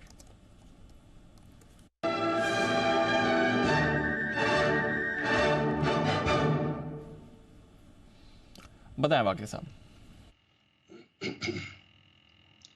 दीपांशु, एक्चुअली ये स्टॉक कवर हो चुका है, लेकिन मुझे पैटर्न बहुत अच्छा लग रहा है। HDFC AMC 2760-62 के आसपास है। एक शॉर्ट एज इन छोटा वाला स्टॉप लॉस, एक छोटा वाला टारगेट, और इंट्राडे मतलब आज और कल सुबह 1-1.5 घंटे में ये मूव आनी चाहिए। 2800-2810 का मेरा टारगेट होगा। स्टॉप लॉस होगा 2750, तो 20 रुपए की रिस्क होगी, 35-40 रुपए का रिवॉर्ड होगा। ओके, तो यह है आपके लिए HDFC AMC। अभी सुदीप जी को पसंद आ रहा था और पसंद आ रहा है वागले साहब को भी। मार्केट से जुड़े स्टॉक्स जो हैं वहाँ पर कड़ी नज़र बना के रखिए। एक्शन आपको इंटरेस्टिंग यहाँ पर बनते हुए दिख रहा है। थोड़ा एक्शन इन्फो एज में आ रहा है, जरा इन्फो एज का चार्ट एक बार पुलअप करिए। अभी अभी एक स्पाइक इन्फो एज के चार्ट में आपको आते हुए दिखा है। एक स्मार्ट मूव इसमें आ रही है, पिछले 5-10 मिनट में ही थोड़ा पॉजिटिव एक्शन मिला है। बिल्कुल अभी 5 मिनट पहले ही यहाँ पर एक्शन शुरू हुआ है। कुणाल जी, इन्फो एज चार्ट देखें सर, अभी अभी 5 मिनट पहले एक स्पाइक आया इन्फो एज के काउंटर में, जरा देखें इसे सर। देखिए कुछ मोमेंटम, कुछ मूवमेंट आता हुआ चार्ट पर नजर आ रहा है दीपांशु। नीचे के लेवल्स पर अच्छा एक कंसोलिडेशन भी हुआ है और एक मेजर एवरेज की रेखा है जिससे टकराकर स्टॉक वापस से ऊपर की ओर थोड़ा एक बाउंस दे रहा है। तुरंत कोई खरीदारी की मेरी राय नहीं है, लेकिन मुझे लगता है कि इस स्टॉक में आपको 4400 तक के लेवल्स इमीडिएटली देखने को मिल सकते हैं। तो जिनके पास पोजीशन है बिल्कुल बने रहे, एक छोटा सा स्टॉप लॉस 4200 के आसपास रख लें, 4400 का टारगेट साध लें, तो मुझे लगता है कि वो लक्ष्य हासिल होना चाहिए। ओके, ये है आपके लिए इन्फो एज। देखते हैं यहाँ पर भी कैसा मूव बनेगा। इंटरेस्टिंग मूव आ रही कुछ स्टॉक्स में, रोटेशन दिख रहा है सर इस समय। बिल्कुल रोटेशन दिख रहा है, लेकिन एक और इंटरेस्टिंग रिसर्च आ रही है जिस पर हम चोपड़ा साहब से भी राय लेंगे, लेकिन उससे पहले वरुण से उसके डेटा समझ लेते हैं। दुनिया इजराइल और फिलिस्तीन युद्ध के तनाव में जी रही है, लेकिन क्या शेयर बाजारों में भी युद्ध का तनाव इतना ही रहता है और इतना ही लंबा रहता है क्या? मतलब कितना तनाव आता है और कितनी देर तक के लिए आता है, ये बड़ा इंपॉर्टेंट है। तो वरुण बताने कि पिछली बार कब कब कितना तनाव आया और कितनी देर के लिए आया, और उसके बाद वरुण फिर से कब से चुस्त दुरुस्त हुए, वरुण बताएंगे। तो अनिल जी आपको ईमानदारी से बताइए, आपको वीकेंड पे तनाव आया कि नहीं आया इजराइल और हमास वाली जो खबर है इससे? बिल्कुल नहीं आया। क्यों? कल भी मैंने सुबह यही बोला था जब मैं ट्रेडर साइड खेल रहा था, ये 1-2 दिन चलेगा, ज़्यादा से ज़्यादा हफ्ते भर चलेगा, उस सारा कुछ होना नहीं है। इससे तनाव नहीं आया कि कितना सारा काम करना पड़ेगा, बहुत सारे? क्योंकि अनिल जी काम कर लिया था ना पहले ही संडे को इसके लिए तनाव नहीं आया। तो सैटरडे संडे बैठ के काम करना था। ये सारी डिटेल निकालो, हिस्ट्री निकालो, ग्राफिक्स बनाओ, रिसर्च करो। हाँ, रेडी कर रहा है। तो वो हम रेडी करके बैठ गए थे। ऐसा नहीं कि युद्ध जो लड़ रहे हैं उन्हीं को तनाव होता है, जो नहीं लड़ रहे होते हैं उनको भी उतना ही होता है। बताए वरुण। तो अनिल जी अगर हिस्ट्री देखेंगे तो जो यूक्रेन और रशिया का वॉर था उसमें अगर आप देखेंगे तो तब मार्केट्स को अगर आप देखें तो एक नेगेटिव रिएक्शन देखने मिला था। लेकिन हिस्टोरिकली अगर आप देखेंगे तो जितने भी वॉर्स होते हैं उस नो डाउट वॉर ज़रूर ख़राब होता है, लेकिन मार्केट के लिए हमेशा ही ख़राब रहे ये ज़रूरी नहीं है। आप देखिए खासकर वॉर के बाद अगले जो 3 से 6 महीने रहते हैं या फिर 12 महीने रहते हैं, तब मार्केट का रिएक्शन जो है वो ज़्यादा पॉजिटिव रहता है। अगले 1 महीने जो रहता है उसमें इंस्टेंसेस ऐसे रहे हैं जब मार्केट का रिएक्शन नेगेटिव रहा है। मैं आपको S&P और निफ्टी दोनों का डेटा बताता हूं। सबसे पहले S&P 500 का बताओ तो 24 फरवरी को 2022 में जब रशिया यूक्रेन का वॉर हुआ था, उस वॉर में जो डिप बना था उसके बाद अगले 1 महीने में 7 की रैली आई थी S&P में। लेकिन क्योंकि वो वॉर कंटिन्यू हुआ था काफ़ी लंबे समय तक, इसके लिए अगले 3 महीने, 6 महीने और 12 महीने में अगर आप देखेंगे तो 6 से 2% के आसपास की गिरावट S&P 500 में देखने मिली थी। ऐसा ही 2019 में सऊदी अरामको ड्रोन स्ट्राइक जो हुई थी, तब जब पहला महीना था तब 1.5% की गिरावट आई, उसके बाद 3 महीने में 5.5% की तेज़ी, 6 महीने में फिर से गिरावट आई थी 10% की, लेकिन फिर 12 महीने में अगर आप देखेंगे तो 12.5% के आसपास की तेज़ी थी। 2017 में जब सीरिया पे बॉम्बिंग की गई थी तब तो मार्केट पॉजिटिव थे, बिल्कुल भी रिएक्ट नहीं किया था। 1 महीना हो, 3 महीना हो, 6 महीना हो या 12 महीना हो, 2 से 10% के आसपास की रैली आई थी। रशिया ने जब इन्वेड किया था क्रीमिया को, तभी भी अगर आप देखेंगे तो मार्केट पॉजिटिव थे। इराक का वॉर जब 2003 में हुआ था तभी भी मार्केट अगर आप देखेंगे तो पॉजिटिव रिएक्शन देखने मिला था S&P 500 में। अगर आप उसके पहले जाते हैं यानी कि 1990 जब इराक ने इन्वेड किया था कुवैत को, और साथ ही साथ जो योम किपुर वॉर जिसकी बात कर रहे हैं कि 1973 में हुआ था, तब S&P 500 को अगर आप देखेंगे तो तब सबसे बड़ा नेगेटिव रिएक्शन आया था। दोनों इंस्टेंसेस में अगर आप देखें तो 3 से 40% के आसपास की गिरावट जो है वो तब देखने मिली थी। यानी कि ये चीज़ एक बात साफ आपको दर्शा रही है कि पहले का समय ऐसा था जब वॉर या फिर ऐसे इंस्टेंसेस जब होते थे तो मार्केट उनको ज़्यादा रिएक्ट करता था। अब समय ऐसा है कि इन पे ज़्यादा रिएक्शन आपको देखने नहीं मिलता है। और इसके सामने मैंने निफ्टी को भी कंपेयर किया कि वहाँ कैसा देखने मिलता है ट्रेंड, तो निफ्टी में भी सेम है। आपने रशिया यूक्रेन वॉर जब देखा तो 3 महीने का सिर्फ नेगेटिव रिटर्न था, 6 महीना 12 महीना में 3 से 4% के आसपास के रिटर्न देखने मिले। सऊदी अरामको के जब ड्रोन स्ट्राइक हुआ था तभी भी ऐसा था। इनफैक्ट उसके पहले भी अगर आप देखेंगे तो पहले महीने में थोड़ा बहुत आपको इम्पैक्ट देखने मिलता है, लेकिन जैसे जैसे आगे बढ़ते जाते हैं यानी कि तीसरा और 12वां महीना, तब अगर आप रिटर्न देखें तो आपको एक्चुअली मार्केट्स में रिटर्न जो है वो पॉजिटिव ही देखने मिलते हैं, मार्केट में तेज़ी ही होती है। यानी कि वॉर ज़रूर ख़राब है लेकिन मार्केट्स के लिए ये इतना ख़राब हिस्टोरिकली नहीं रहा है 1973 में। उसके बाद शायद मार्केट्स और मैच्योर हो गए तो आपको उतना बड़ा इम्पैक्ट देखने नहीं मिला है।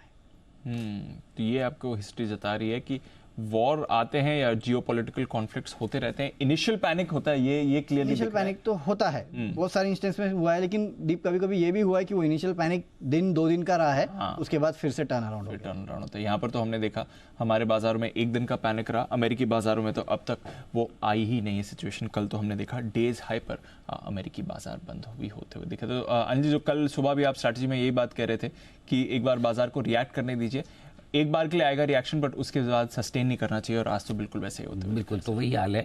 तो एक्सट्रीम मंदी से एक्सट्रीम तेजी का व्यू सिर्फ आप देख लीजिए 24 और 12 36 घंटे में बदलता हो। 36 भी नहीं है, 30 घंटे में, करेक्ट। कहाँ एकदम ऐसा लग रहा था कल सुबह कि भाई बस नैया डूबने वाली है, और अब हवा में उड़ रहे हैं है ना। बिल्कुल, तो चलिए बढ़िया है। एक बार इसी तरह का मूड माहौल आपके लिए मार्केट में बना रहे, टिका रहे, ये चोपड़ा साहब से भी समझ लेते हैं। बिल्कुल चोपड़ा साहब, डर के आगे जीत है?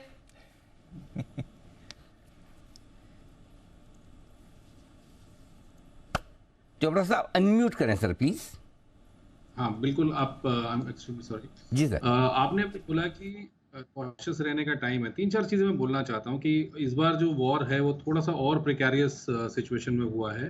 पहली चीज, हम लोग कोविड से निकले, फिर रशिया वॉर हुआ, फिर इन्फ्लेशन हुआ, फिर यूएस की डेट सीलिंग हिट हो रही है, और जो बॉन्ड यील्ड्स हैं, इस तरीके की बॉन्ड यील्ड्स किसी ने कभी देखी नहीं। मतलब मेरी लिविंग मेमोरी में जिस समय से मैं मार्केट्स में हूँ, मैंने इस तरह के बॉन्ड यील्ड्स यूएस में स्पाइक होते नहीं देखी। यूरोप में भी कहीं पे भी स्टेबिलिटी नहीं दिख रही है, इकोनॉमिक स्टेबिलिटी की बात कर रहा हूँ। और इस बार जो लड़ाई है वो मुझे लगता है कि पूरा का पूरा मुस्लिम वर्ल्ड जो है वो शायद इकट्ठा हो सकता है, क्योंकि कल MBS ने भी बोला, मोहम्मद बिन सलमान ने भी बोला कि वो लोग पैलेस्टाइन के साथ हैं, और उन्होंने बिल्कुल रिनाउंस कर दिया कि इजराइल का वो साथ नहीं देंगे और वो अपनी मुस्लिम कंट्रीज के साथ रहेंगे। तो ये थोड़ा सा विकट सिचुएशन है। शायद ये रिजॉल्व हो जाएगा, क्योंकि जब ट्रम्प साहब थे तो ट्रम्प साहब ने अब्राहम अकॉर्ड के द्वारा पीस ट्रूस करने की कोशिश करी थी, मगर वो अब्राहम अकॉर्ड कहीं ना कहीं फॉलो नहीं हो रहा। तो कुछ ना कुछ दिक्कतें हो सकती हैं। एक और बात, खास करके भारतीय अर्थव्यवस्था के लिए, अगर क्रूड में उबाल आता है और दोबारा से 120-130 जाता है, तो भी हमारे लिए, हमारे करंट अकाउंट डेफिसिट के लिए, हमारी नेशनल बैलेंस शीट के लिए समस्या की बात है।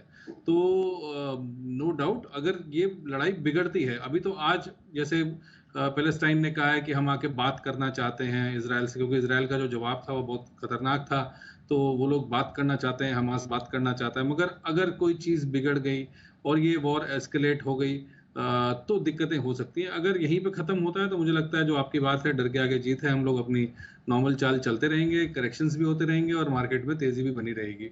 बट इस बार थोड़ा सा जियोपॉलिटिकल सिचुएशन जो है वो काफ़ी फंसी हुई है, लोकलाइज नहीं है, अभी एक इंटरनेशनल सिचुएशन है। और यूएस ऑलरेडी लगभग, मैं कहूँगा कि उनके पास बहुत ज़्यादा पैसा नहीं है, क्योंकि वो अपनी डेट सीलिंग पहले ही बढ़ा चुके हैं। तो इस बार यूएस पहले यूक्रेन को इतना असिस्टेंस दे चुका है, तो अब इसराइल को कितना दे पाएगा और क्या कर पाएगा, ये देखने वाली बात है। और निश्चित रूप से यूएस सबसे बड़ी इकोनॉमी है, तो थोड़ी सी फंसी हुई है सिचुएशन। और अगर संभल जाती है और पीस टॉक्स हो जाते हैं, ट्रूस हो जाता है, तो बहुत ही अच्छी बात है। अदरवाइज सिचुएशन बिगड़ सकती है, तो अपने प्रॉफिट्स लेते रहें, यही मेरी सलाह होगी। प्रॉफिट बुक करते रहे, ये बहुत जरूरी है। ये बिल्कुल चोपड़ा साहब ने आपको अच्छे से समझा दिया कि लेते रहें, देते रहें, लेन देन करते रहें। और जब आप लेन देन करते हो तो सबसे ज्यादा आपको लगता है आपको फायदा होता है, ऐसा लगता है लोगों को, लेकिन फायदा किसी और को ही होता है दीप। अच्छा, हाँ, लेन देन वाले मार्केट में, हाँ, किसी और को। और वो कोई और कौन है, वो एक्सक्लूसिव रिसर्च में बताएंगे। अरमान हमारे साथ जुड़ चुके हैं इस वक्त।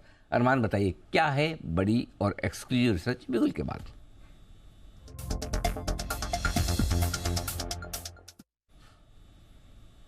बताएं Arman. Yes sir. Sir stock है CDSL, क्योंकि इसका रीज़न क्या है, अगर आप देखें तो Q3 FY22, जो कि अगर आप 31 दिसंबर 2021 के बाद से हर तिमाही में ये कंपनी जो है अपनी वेबसाइट पे चार्ट देती है, उस हिसाब से जो total number of accounts addition होते हुए दिखे हैं वो रिकॉर्ड होते हुए दिखे हैं जो Q3 FY22 के बाद से, क्योंकि Q3 FY22 में लगभग 91 लाख अकाउंट्स एडिशन हुए थे, और इस जो Q2 FY24 में है, कंपनी लगभग 81 लाख जो है अकाउंट्स एडिशन करती हुई जा रही है। डेटा जस्ट आपके सामने भी आ जाएगा। लगातार यहां पर अगर आप देखें, इसके पहले वाले क्वार्टर की बात करें तो 51 लाख एडिशन थे, उसके पहले भी 52 के आसपास थे। तो ये अच्छी खासी ग्रोथ आपको जो अकाउंट्स एडिशन में वहां पर आती हुई दिखी है। अब उसी के साथ साथ कंपनी अपनी वेबसाइट पर एनुअल इश्यूअर्स जो हैं, जो इनको रेगुलर इनकम देते हैं, फिक्स्ड सेट ऑफ इनकम देते हैं, उसका डेटा भी अपडेट करती हुई दिखी। और उस डेटा पर भी जो 30 सितंबर का जो डेटा है उससे यह समझ पड़ रहा है कि एनुअल नंबर ऑफ इश्यूअर्स जो हैं वो भी लगातार बढ़ते हुए जा रहे हैं। जो Q1 FY22 में 16,700 के आसपास के थे, बीच में अगर आप देखें Q2 FY23 में बढ़कर 19,300 हो गए। फिर अगर आप पिछली तिमाही का एंड तक देखेंगे तो वो 20,750 के आसपास के थे। और अभी का जो डेटा उन्होंने वेबसाइट पर अपडेट करा है वो लगभग 21,236 होते हुए दिखे हैं। इसीलिए इनके एनुअल इश्यूअर इनकम जो है वो भी आपको रेगुलरली बढ़ती हुई दिख रही है। 28 करोड़ से बढ़कर 46 करोड़, फिर उसके बाद 63 करोड़। तो ये एनुअल इश्यूअर इनकम बढ़ रही है, नंबर ऑफ इश्यूअर्स बढ़ रहे हैं, और जो डीमैट अकाउंट्स और जो टोटल नंबर ऑफ अकाउंट्स जो इन्होंने एडिशन करे हैं वो भी रिकॉर्ड होते हुए दिखे। 6-7 क्वार्टर के बाद रिकॉर्ड एडिशन होता हुआ दिखा है। ओके, तो CDSL में जबरदस्त सेक्शन होता हुआ दिख रहा है, एक के बाद एक अकाउंट एडिशन जो होता दिख रहा है, बहुत ही जबरदस्त है। और चार्ट्स पर एक बार राय देंगे हमें कुणाल जी के चार्ट्स पर लगातार रहा भी है और ये एक्शन में भरपूर रहा है। कुणाल जी, 1330 CDSL। ये ज़बरदस्त चार्ट है, नीचे के लेवल से बहुत ही शानदार रिकवरी हुई। ये बात सही है कि 1400-1425 के आसपास कुछ कंजेशन है और वहीं से हमने हाल में देखा कि स्टॉक में कुछ करेक्शन भी आता हुआ देखा, लेकिन ओवरऑल ट्रेंड मुझे बड़ा सॉलिड लगता है। मुझे लगता है सारे एवरेजेस के ऊपर स्टॉक ट्रेड कर रहा है। ये 1400 के लेवल्स जैसे ही CDSL निकालता है तो फिर इसमें एक आपको बड़ी रैली देखने को मिलेगी। तो मेरी राय में जिनके पास पोजीशन है बिल्कुल बने रहें, ट्रेलिंग स्टॉप लॉस रखें और एक ऑप्टिमम ट्रेलिंग स्टॉप लॉस अभी के हिसाब से 1300 रुपए के आसपास होगा। 1400 इसके लिए पहली बड़ी चुनौती। चीज की लिस्ट में भी रह चुका है। ये वो स्टॉक जो अगले 25 साल के लिए आप अपने पोर्टफोलियो में रखें, समझ सकते हैं आपकी, जिससे कितना बड़ा फायदा हो सकता है। आज सुबह राधिका गुप्ता जी से हम बात कर रहे थे, एडलवाइज म्यूचुअल फंड के MD CEO, और उनका ये कहना था कि ये जो क्रांति आई है, 33 लाख शेयर, 33 लाख अकाउंट हर महीने जो जुड़ रहे हैं, ये स्ट्रक्चरल चेंज है इंडियन इक्विटी मार्केट का। तो रिटेल का पार्टिसिपेशन ये 2-4 महीने की बात नहीं है, लंबी चलने वाली स्टोरी है, ये आप ध्यान में जरूर रखें। आइए वागले साहब के लिए भी गुल वागले का वंडर।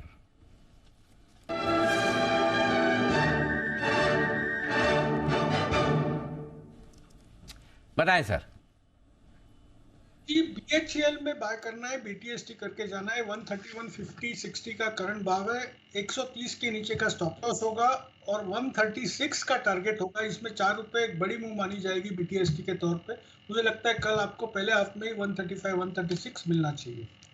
रिकमेंडेशन किया है सुमित जी ने भी, और अभी अभी वागले साहब भी, और अभी अभी थोड़ी देर में आशीष भी आएंगे कि बैन में ना आ जाए। मुझे बस मुझे डर यही लग रहा है, हो सकता है। पता चला कि ये भाई मतलब बैन में आने को तैयार ही रहता है, बहाना ढूंढता है। फेवरेट है। आइए तब तक सुदीप जी की तरफ बढ़ते हैं। सुदीप शाह साहब हमारे साथ तैयार है, उसके बाद कुणाल जी, राकेश जी दे रहे हैं आपको pick of the day. BTST का बिगुल सुदीप जी के लिए।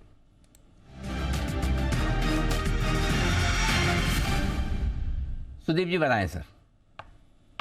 अनिल जी, मुझे लग रहा है कि REC लिमिटेड में एक अच्छा ब्रेकआउट आ रहा है। पिछले 4-5 दिन का जो एक कंसोलिडेशन था 286 और 280, उसमें से स्टॉक आज ब्रेकआउट दे रहा है। और हम देख रहे हैं सारे CPSE स्टॉक्स, REC, PFC, फिर कोल इंडिया, ये सब में एक अच्छा उछाल है और एक अच्छा मोमेंटम बना हुआ है और ये सारे एक अप ट्रेंड में थे।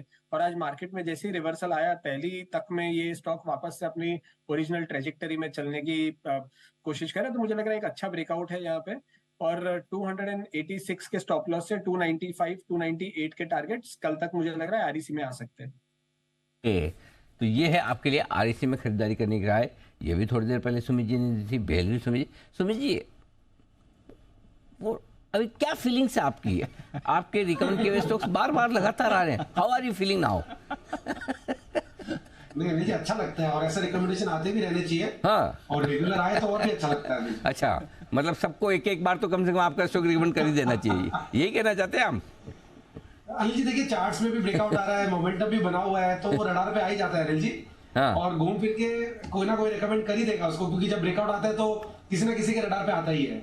ओके, वागले साहब ये कह रहे हैं कि इस तरह की उम्मीदें न रखें, उंगली उठाकर आपको कुछ सलाह देना चाहते हैं। जी वागले साहब, समझाएं इन्हें। नहीं, मैं सुमित जी को कोई सलाह नहीं दे रहा हूँ। दे दो तो, उनको देने के लिए बहुत सारे लोग हैं वैसे। जैसे मेरे अलावा कौन है?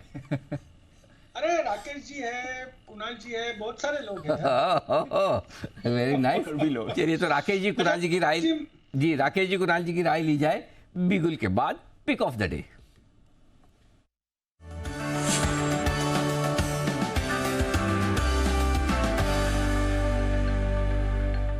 बताएं सर। अनिल जी, पहले मैं वागले जी को उत्तर देना चाहता हूं कि आप वागले जी से पूछना चाहता हूं, पिछले 5 सालों में आपने कब वागले जी कुणाल जी को कुछ देते हुए देखा?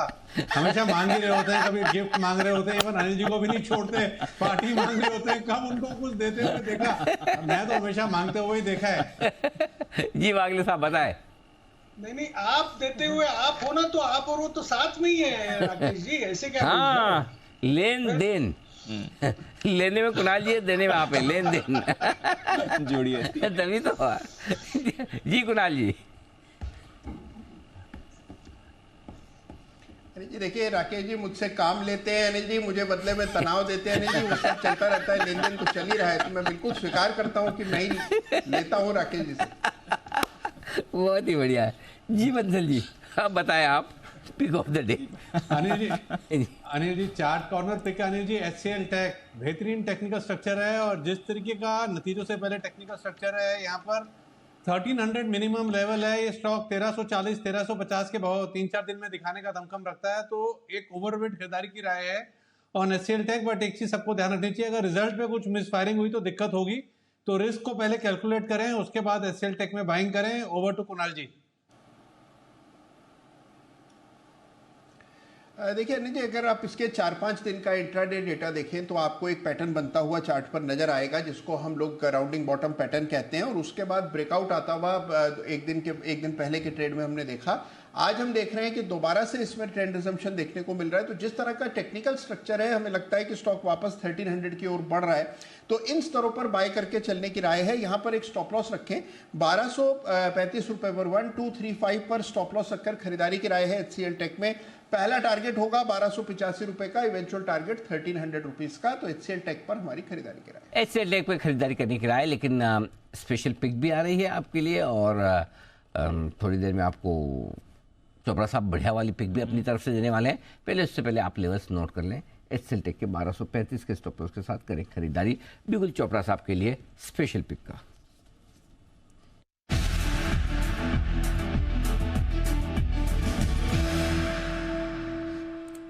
बताएं सर। अनिल जी, मैं आज एक स्टॉक रिकमेंड करना चाहता हूँ। भारत सरकारी कंपनी है BDL, भारत डायनेमिक्स लिमिटेड। और अगर आपने अभी थोड़ा ध्यान दिया हो, ये जो पूरा अटैक शुरू हुआ वो मिसाइल से शुरू हुआ, और बहुत ही कम समय में करीब 5000 से 7000 मिसाइल्स दागी गई। और इजराइल का जो आयरन डोम सिस्टम है वो भी इसको पकड़ नहीं पाया। तो नो डाउट मिसाइल्स का एक काफ़ी बड़ा रोल है किसी भी युद्ध में, और मुझे लगता है भारतीय कंपनियां अब तैयार हो रही हैं ग्लोबल सप्लायर बनने के लिए। उसमें BDL भी एक नाम शुमार है, और HAL हम ऑलरेडी देख चुके हैं कि लाइट कॉम्पैक्ट एयरक्राफ्ट बना रहा है। तो अगर हम BDL के प्रोडक्ट लाइन की बात करें तो टॉर्पीडोज बनाता है, वरुणास्त्र करके उनका मिसाइल्स हैं, रॉकेट लॉन्चर्स बनाता है, आकाश वेपन सिस्टम है जो बेसिकली इंटरसेप्ट कर सकता है बहुत सारी मिसाइल्स को। इसके अलावा वो एंटी सबमरीन मिसाइल्स बनाते हैं। इनका एक नाग मिसाइल है जो कि बहुत ही इन डिमांड है, और काफ़ी सारी ग्राउंड माइंस भी बनाते हैं, लॉन्ग रेंज और शॉर्ट रेंज मिसाइल्स भी बनाते हैं। तो भारत डायनेमिक्स में एक अच्छा करेक्शन हो गया है, और मुझे लगता है जो करीब करीब अभी 1016-17 पे ट्रेड कर रहा है, अगर इसको थोड़ी सी भी मध्यम अवधि के लिए लिया जाए तो ये 1200-1250 का स्तर भी दिखा सकता है। और भारत सरकारी कंपनी है, डिफेंस में है, और डिफेंस मुझे लगता है कि एक अच्छा प्ले रहेगा आने वाले कुछ समय तक। खासकर जब भी युद्ध होता है, तो हमने पिछली बार भी देखा था रशिया यूक्रेन वॉर में भी कि डिफेंस कंपनीज अच्छा कर रही थी। इसके अलावा एक और पिक मैं देना चाहता हूँ, ये अग्रणी कंपनी है पेपर क्षेत्र में, जिसका नाम है JK पेपर। और मैं कुछ चार्ट्स इसके देख रहा था, तो JK पेपर में गोल्डन क्रॉसओवर होने वाला है, और बहुत ही अच्छा लग रहा है चार्ट्स पे भी। और मुझे लगता है फेस्टिविटीज़ में जनरली काफ़ी पेपर का इस्तेमाल भी होता है, जो नॉर्मल पेपर रिक्वायरमेंट है उससे ज़्यादा बढ़ जाता है। और समहाउ मुझे पेपर क्षेत्र दोबारा से अच्छा लगने लगा है। मैंने कुछ समय पहले TNPL जैसे शेयर कई बार रिकमेंड किए थे, पर इस समय मेरे को JK पेपर बहुत ही अच्छा लग रहा है, जो करीब करीब 384-85 पे है। इसको 450 के टारगेट के लिए अभी खरीदारी की जा सकती है। ओके, तो ये है आपके लिए भारत डायनामिक्स। 1200-1250 के टारगेट्स के लिए खरीदारी करें। डिफेंस स्टॉक्स यहां पर रखनी है आपको नजर। वैसे भी हमारे डिफेंस स्टॉक्स एक्शन में हैं ही, और अब ये युद्ध छिड़कने के बाद फिर से एक्शन में आए हैं। JK पेपर ये एक और काउंटर है जो चोपड़ा साहब को पसंद आ रहा है। 450 तक के टारगेट्स के लिए यहां पर करनी है खरीदारी। आइए एक और बिगुल सुमित जी के लिए, सुमित का सुपर हिट।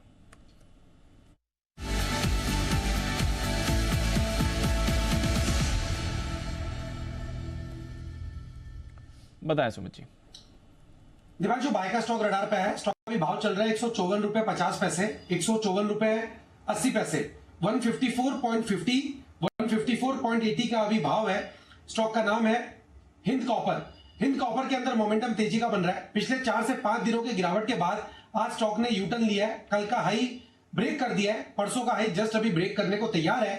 मेटल सेक्टर के अंदर सभी में एक एक करके रिबाउंड देखने को मिल रहा है, तो हिंद कॉपर में यहां से एक बढ़िया जंप, बढ़िया मूव ऊपर की तरफ का देखने को मिलना चाहिए। स्टॉक का जो नीचे में चार्ट्स के ऊपर सपोर्ट है 150 151 के पास है। 151 के नीचे का स्टॉप लॉस लगा के हिंद कॉपर में यहां पे सीएमबी पे खरीदारी करें। ऊपर में जो इसका पहला टारगेट बनेगा 160 रुपए का बनेगा, दूसरा टारगेट बनेगा 163 रुपए का। 2-3 दिनों का व्यू लेके खरीदारी करें 151 के स्टॉप लॉस से 160 और 163 तक के टारगेट्स के लिए। ओके, 160 163 ये है टारगेट।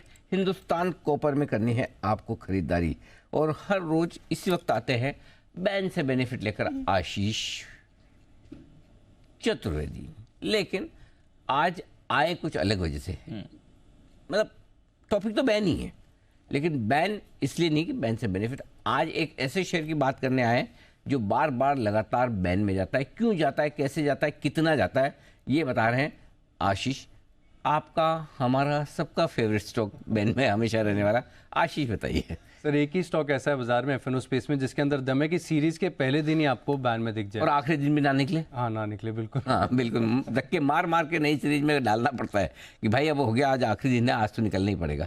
एक दिन पहले भी नहीं निकलता। नहीं निकलता है। कौन है वो? सर, इंडियाबुल्स हाउसिंग फाइनेंस, आपने बिल्कुल सही पहचाना स्टॉक। और इसके पीछे का कारण हमने आपको कई बार बताया। अभी भी अगर आपको अपडेटेड नंबर दूं, यानी जो एनएसई ने फाइल अपलोड करके बताई है, इसके हिसाब से जो टॉप 12 क्लाइंट्स हैं इस स्टॉक के अंदर, जो परमिसिबल लिमिट है, मार्केट वाइड पोजीशन लिमिट, इसका 50% हिस्सा सिर्फ 12 लोग ही होल्ड करते हैं। अच्छा, तो बाकी के पूरे बाजार के लिए हेडरूम बचा ही कितना, क्योंकि 95% के ऊपर आते ही स्टॉक तो ऑलरेडी बैन में आ जाएगा। प्लस इस स्टॉक की हलचल भी इतनी ऐसी है कि अगर आप इसके कैलकुलेशन मार्जिन्स को समझे, मैं कुछ ब्रोकर से भी बात कर रहा था, तो क्योंकि इसकी वॉलेटिलिटी हमेशा इतनी ज़्यादा रहती है तो मार्जिन रिक्वायरमेंट भी काफ़ी ज़्यादा है। अब बात इंटरेस्टिंग सर ये कि समझ में नहीं आता कि स्टॉक ऑलरेडी एफएनओ लिस्ट में है ही क्यों, अगर इसको आधे से ज़्यादा दिन बैन में ही रहना है। मिसाल के तौर पर मैं आपको बताता हूँ, सितंबर में 20 सेशंस थे ट्रेडिंग के लिए, 20 में से अगर आप देखें तो 17 दिन ये स्टॉक बैन में रहा था। अगस्त 20 में से 17 दिन? हाँ हाँ हाँ। अच्छा, क्या बात। और पहले दिन ही बैन में मिल गया था आपको, है ना। अगस्त में अगर आप देखें तो 20 दिन बैन में था। माय गॉड, 20-22 दिन की तो आपकी सीरीज होती है। आप जुलाई में देखें 15 दिन बैन में था, जून में देखें तो 12 दिन बैन में था। तो लगातार काफ़ी महीनों से अगर आप देखें तो आधे से ज़्यादा समय अगर स्टॉक ऑलरेडी बैन लिस्ट में दिखाता है, जहां पर अगर आप पोजीशन नई एफएनओ में बना नहीं सकते, बनाते तो 5,000 रुपये प्रतिदिन प्रति लॉट की पेनल्टी लगती है। तो सर मुझे तो ये समझ में आता है कि ये स्टॉक एफएनओ की लिस्ट में है ही क्यों। बिल्कुल। तो कुछ चोपड़ा साहब, आप इस पर विशेष टिप्पणी करना चाहेंगे? सर, मैं क्या टिप्पणी करूं कि ये बहुत ज़्यादा पार्टिसिपेशन दिख रहा है स्टॉक में, और जाहिर बात है कि पार्टिसिपेशन है तो लोग खरीदा बेची कर रहे होंगे। बट फिलहाल मैंने काफ़ी समय से इंडियाबुल और इंडियाबुल हाउसिंग में रिकमेंडेशन नहीं दिया। बट निश्चित रूप से ये बात सोचनीय है कि क्यों इतना ज़्यादा पार्टिसिपेशन है, जबकि बाकी मार्केट में भी बहुत सारे स्टॉक्स हैं। तो और जो इन्होंने डेटा दिया कि ये 18 दिन अगर बैन में जा रहा है, तो आई रियली डाउट कि मतलब ये तो स्टॉक फिर बहुत ऊपर चला जाना चाहिए था, अभी तक गया क्यों नहीं है। हो सकता है कि भाई मतलब बार बार बैन में आ जाता है, तो मतलब एक पहले रूल होता था, आपको ध्यान होगा, हमारे बाकी एक्सपर्ट्स भी बता सकते हैं उसमें, जिसमें कोई स्टॉक बैन में हो तो भी आपको इंट्राडे ट्रेडिंग अलाउ होती थी। आप इंट्राडे कर लो, एंड ऑफ डे अगर आपकी रह गई पोजीशन तो फिर आपको पेनल्टी फाइन जो भी लगेगा। आजकल अभी सिस्टम ऐसा हो गया कि इंट्राडे कुछ अलाउ नहीं, अगर आपकी पुरानी पोजीशन है तो काटो, नहीं तो कुछ मत करो। क्या अगर बैन में जो स्टॉक हैं उनमें intraday position, intraday trading allow किया जाए तो क्या बैन से बाहर निकलने में, बैन में आने जाने में थोड़ी मुश्किलें बढ़ेगी, कम रहेगा बैन में स्टॉक, प्राइस डिस्कवरी क्या बेहतर हो पाएगी? ऐसा कौन कौन सोचता है? इस पर किसी की राय है तो मुझे बताएं कि भाई हाँ, बैन में भी इंट्राडे अलाउ करना चाहिए। जी चोपड़ा साहब। मुझे लगता है कि अलाउ करना चाहिए इंट्राडे, और निश्चित रूप से प्राइस डिस्कवरी की जो आपने बात बोली अनिल जी, तो वो प्राइस डिस्कवरी तभी हो पाती है जब खरीदा और बेची दोनों तरफ से पार्टिसिपेशन हो। तो ये जो रूल्स अभी नए आए हैं, बिल्कुल आप ठीक कह रहे हैं कि पहले अलाउ होता था, इंटरडे पोजीशन आप वाइंड अप कर सकते थे, पर मुझे लगता है प्राइस डिस्कवरी के लिए एक अच्छी चीज़ होगी। एक राय कुणाल जी की भी ली जाए। कुणाल जी बताएं सर।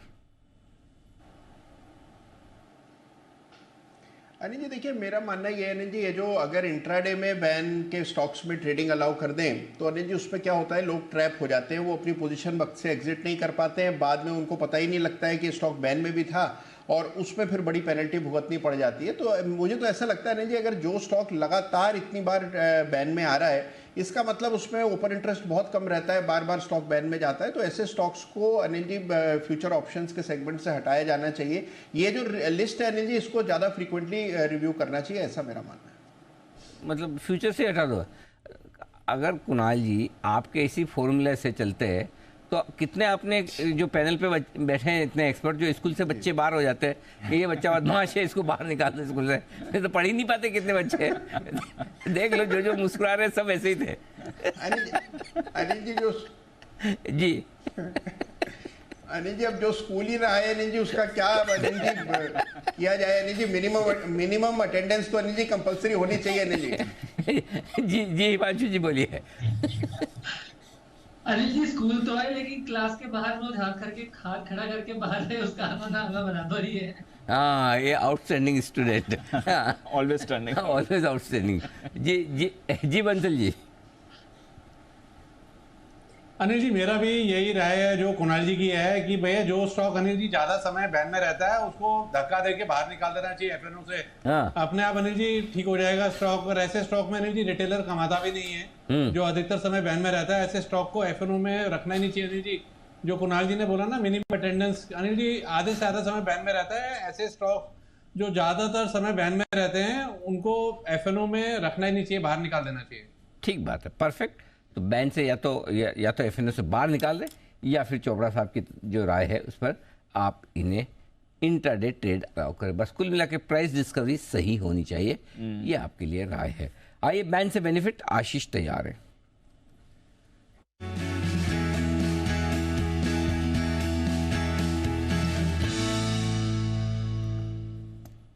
बताएं आशीष। सर 6 स्टॉक है हमारे पास। जी बिल्कुल है। 6 में से कोई भी स्टॉक ऐसा नहीं जो बैन से बाहर निकल पाए, और काफ़ी महीनों के बाद ऐसा लग रहा है कि ये अपडेट मेरे पास है कि कोई एंट्री करने के लिए भी तैयार नहीं है। कोई भी स्टॉक ऐसा नहीं जिसने 95% के आंकड़े को क्रॉस किया हो। सबसे लेटेस्ट भी अगर देखूं तो बलरामपुर चीनी नज़र आ रहा है, लेकिन इसकी पोजीशन 92% है, और BHEL की थोड़ी पहले जिक्र भी हो रहा था, यहाँ पर पोजीशन है अभी 83.5 के आसपास, तो चांस ही नहीं है कि BHEL बैन में आ जाए। साथ में बलरामपुर चीनी का भी डाउटफुल है कि कल तो आपको बैन में नहीं दिखेगा। और बाकी के जो 6 स्टॉक हैं, एक बार आ गया हूँ तो इनकी पोजीशन बता देता हूँ। MCX 94% है, L&T finance 92, Indiabulls housing finance इसकी तो पोजीशन बनी रहती है 89% है, मनोपरम 88% है, PNB 88% और डेल्टा कॉप इसकी 82-83% है। तो ये 6 के 6 स्टॉक आपको बैन में दिखेंगे। ओके, न कोई निकलेगा न कोई घुसेगा। तो आज फॉर ए चेंज थोड़ा आराम है आशीष के लिए। फिर भी आए आशीष, तो आप इंडिया बुल्स के लिए आए तो आपने सोचा ये भी कर ही लूँ लगा। वेरी नाइस, कोई प्रॉब्लम नहीं, बहुत बढ़िया। ये है आपके लिए बैन लिस्ट। आइए बिगुल जय ठक्कर के लिए कैश का option.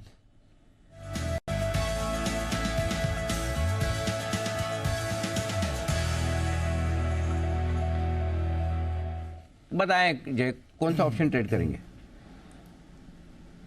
Very good afternoon to you Anil ji, good afternoon to you Deep. Anil ji खरीदना है 19,700 का कॉल 142 पर अभी अनिल जी ये ट्रेड कर रहा है, बट ये 19 अक्टूबर की एक्सपायरी का है। मैंने अनिल जी सुबह 19,600 का कॉल दिया था 19 अक्टूबर की एक्सपायरी का, उसके टारगेट्स हासिल हो चुके हैं Anil ji. In fact fin Nifty भी जो अनिल जी हमने कल दिया था उसके भी सारे टारगेट्स हासिल हो चुके, एंड उसमें मोर देन टारगेट्स एक लेवल्स देखने मिले वहाँ पे। अब 19,700 का कॉल 142 पर खरीदे। यहाँ पे अनिल जी जो स्टॉप लॉस लगाना होगा that can be placed at 95, and targets ऊपर में अनिल जी है इसके 195, 220 195 220 के टारगेट्स में दे रहा हूँ अनिल जी। ऑब्वियसली पहला अनिल जी एक हर्डल रहेगा बाजार के लिए 19,800 का फॉर श्योर, एंड वो निकलते ही हमें लगभग 19,880-900 तक के लेवल्स देखने मिल सकते हैं। जो हिसाब से मार्केट में एक मोमेंटम आया एनर्जी एंटीसिपेट भी किया था हमने, वो हिसाब से मुझे ऐसा लग रहा है कि अब 550 से 600 की जो रेंज है निफ्टी की, वो बहुत ही इंपॉर्टेंट है। आई मीन अगर 550-600 की रेंज होल्ड आउट करता है निफ्टी, तो ऊपर के जो हमारे टारगेट से वो हासिल होने के चांसेस काफ़ी ज़्यादा है। अगर 19,550 के नीचे अगर निफ्टी ट्रेड करने लगा नहीं जी, then we have to understand के मे बी मार्केट में जो बाउंस बैक है वो खत्म हो चुका है, फिर से डाउन ट्रेंड स्टार्ट हुआ है। Till that doesn't happen, I think long side पर ही ट्रेड करें and one can trade through 19,700 call trade करें। 19,700 का कॉल खरीदना है, बट ये परसों की एक्सपायरी का नहीं है, इसका ध्यान रखिएगा। अगले हफ्ते की यानी कि 19 अक्टूबर की जो एक्सपायरी होगी उसका आपको ये कॉल ऑप्शन खरीद कर जाना है। बट कन्विक्शन दिखा रहा है जय का इस समय बाजार में, हालांकि ऊपर से थोड़ा हल्का हुआ है निफ्टी बैंक निफ्टी दोनों, मामूली 50 पॉइंट ऊपर से हल्का हुआ है बैंक निफ्टी, करीब 20-25 पॉइंट ऊपर से हल्का हुआ है निफ्टी, बट ट्रेंड बाजार का पॉजिटिव ही है और फोकस भी आपको यहीं पर बनाए रखना है। एक बैंकिंग स्टॉक जहां पर आपको जबरदस्त मूव आ रही है, सिटी यूनियन बैंक का, इसके चार्ट पर एक अपडेट लेना था सुमित जी से। सुमित जी बताएं, आज के लिए तो खैर बड़ी मूव आ चुकी है, but city union bank chart में चल क्या रहा है sir? Deepanshu, city union bank के अंदर तेजी है। एक आज की कैंडल तो बहुत स्ट्रांग फॉर्म हुई है, पिछले 15 दिनों के ऑलमोस्ट हायर लेवल स्टॉक आ चुका है। 134-135 का ये इमीडिएट हर्डल भी है इसका, जैसे ये लेवल निकलता है तो 140 रुपए तक का लेवल सिटी यूनियन बैंक के अंदर देखने को मिल सकता है। जिन्होंने लिया वो लोग ट्रेलिंग स्टॉप लॉस लगा के होल्ड करें, 130 के आसपास का ट्रेलिंग स्टॉप लॉस बनेगा। 140 रुपए 145 रुपए ये लेवल आने वाले दिनों में सिटी यूनियन बैंक में देखने को मिल सकता है। ओके, ये है आपके लिए सिटी यूनियन बैंक, इस पर भी एक बड़ी मूव आ रही है। आइए लेते हैं अब अनिल जी से उनकी आज की फाइनल मार्केट स्ट्रैटेजी।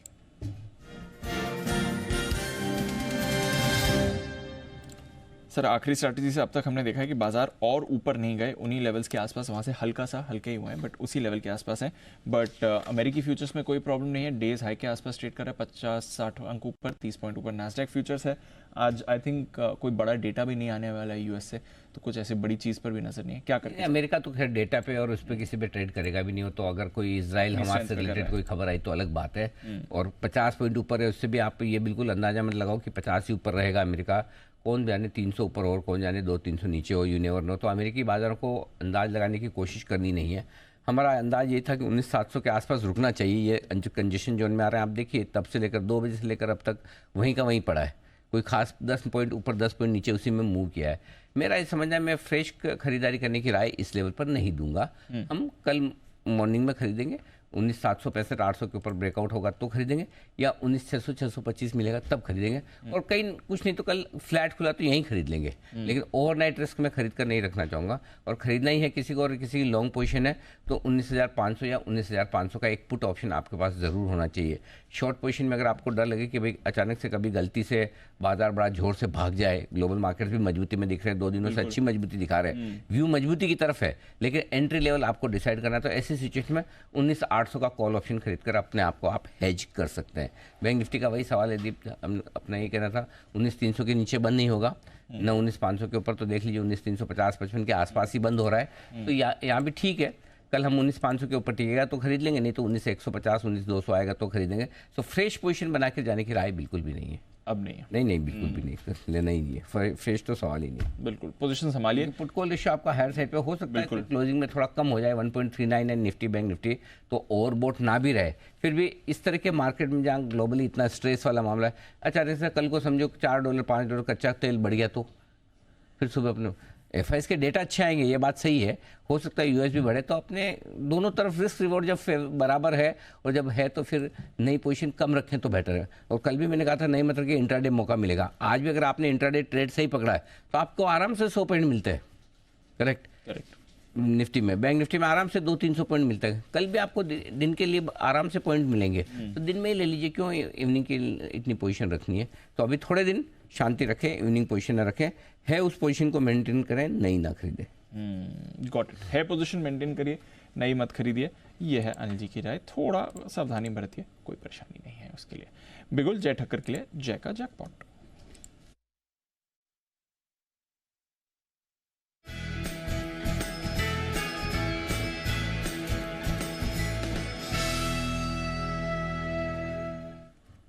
बताएं जय। दी भारत फॉर्ज ओवरऑल एक अपट्रेंड में रहा है, और अभी भी मुझे ऐसा लग रहा है कि अच्छी तेजी यहाँ पे देखने मिल सकती है। इसका एट द मनी स्ट्राइक का 1110 का कॉल खरीदे, 26 रुपये 20 पैसे के आसपास ट्रेड कर रहा है। 26.20 के आसपास भारत फौज का 1110 के स्ट्राइक का कॉल ऑप्शन ट्रेड कर रहा है। इसको खरीदे 18 रुपये 60 पैसे के स्टॉप लॉस के साथ।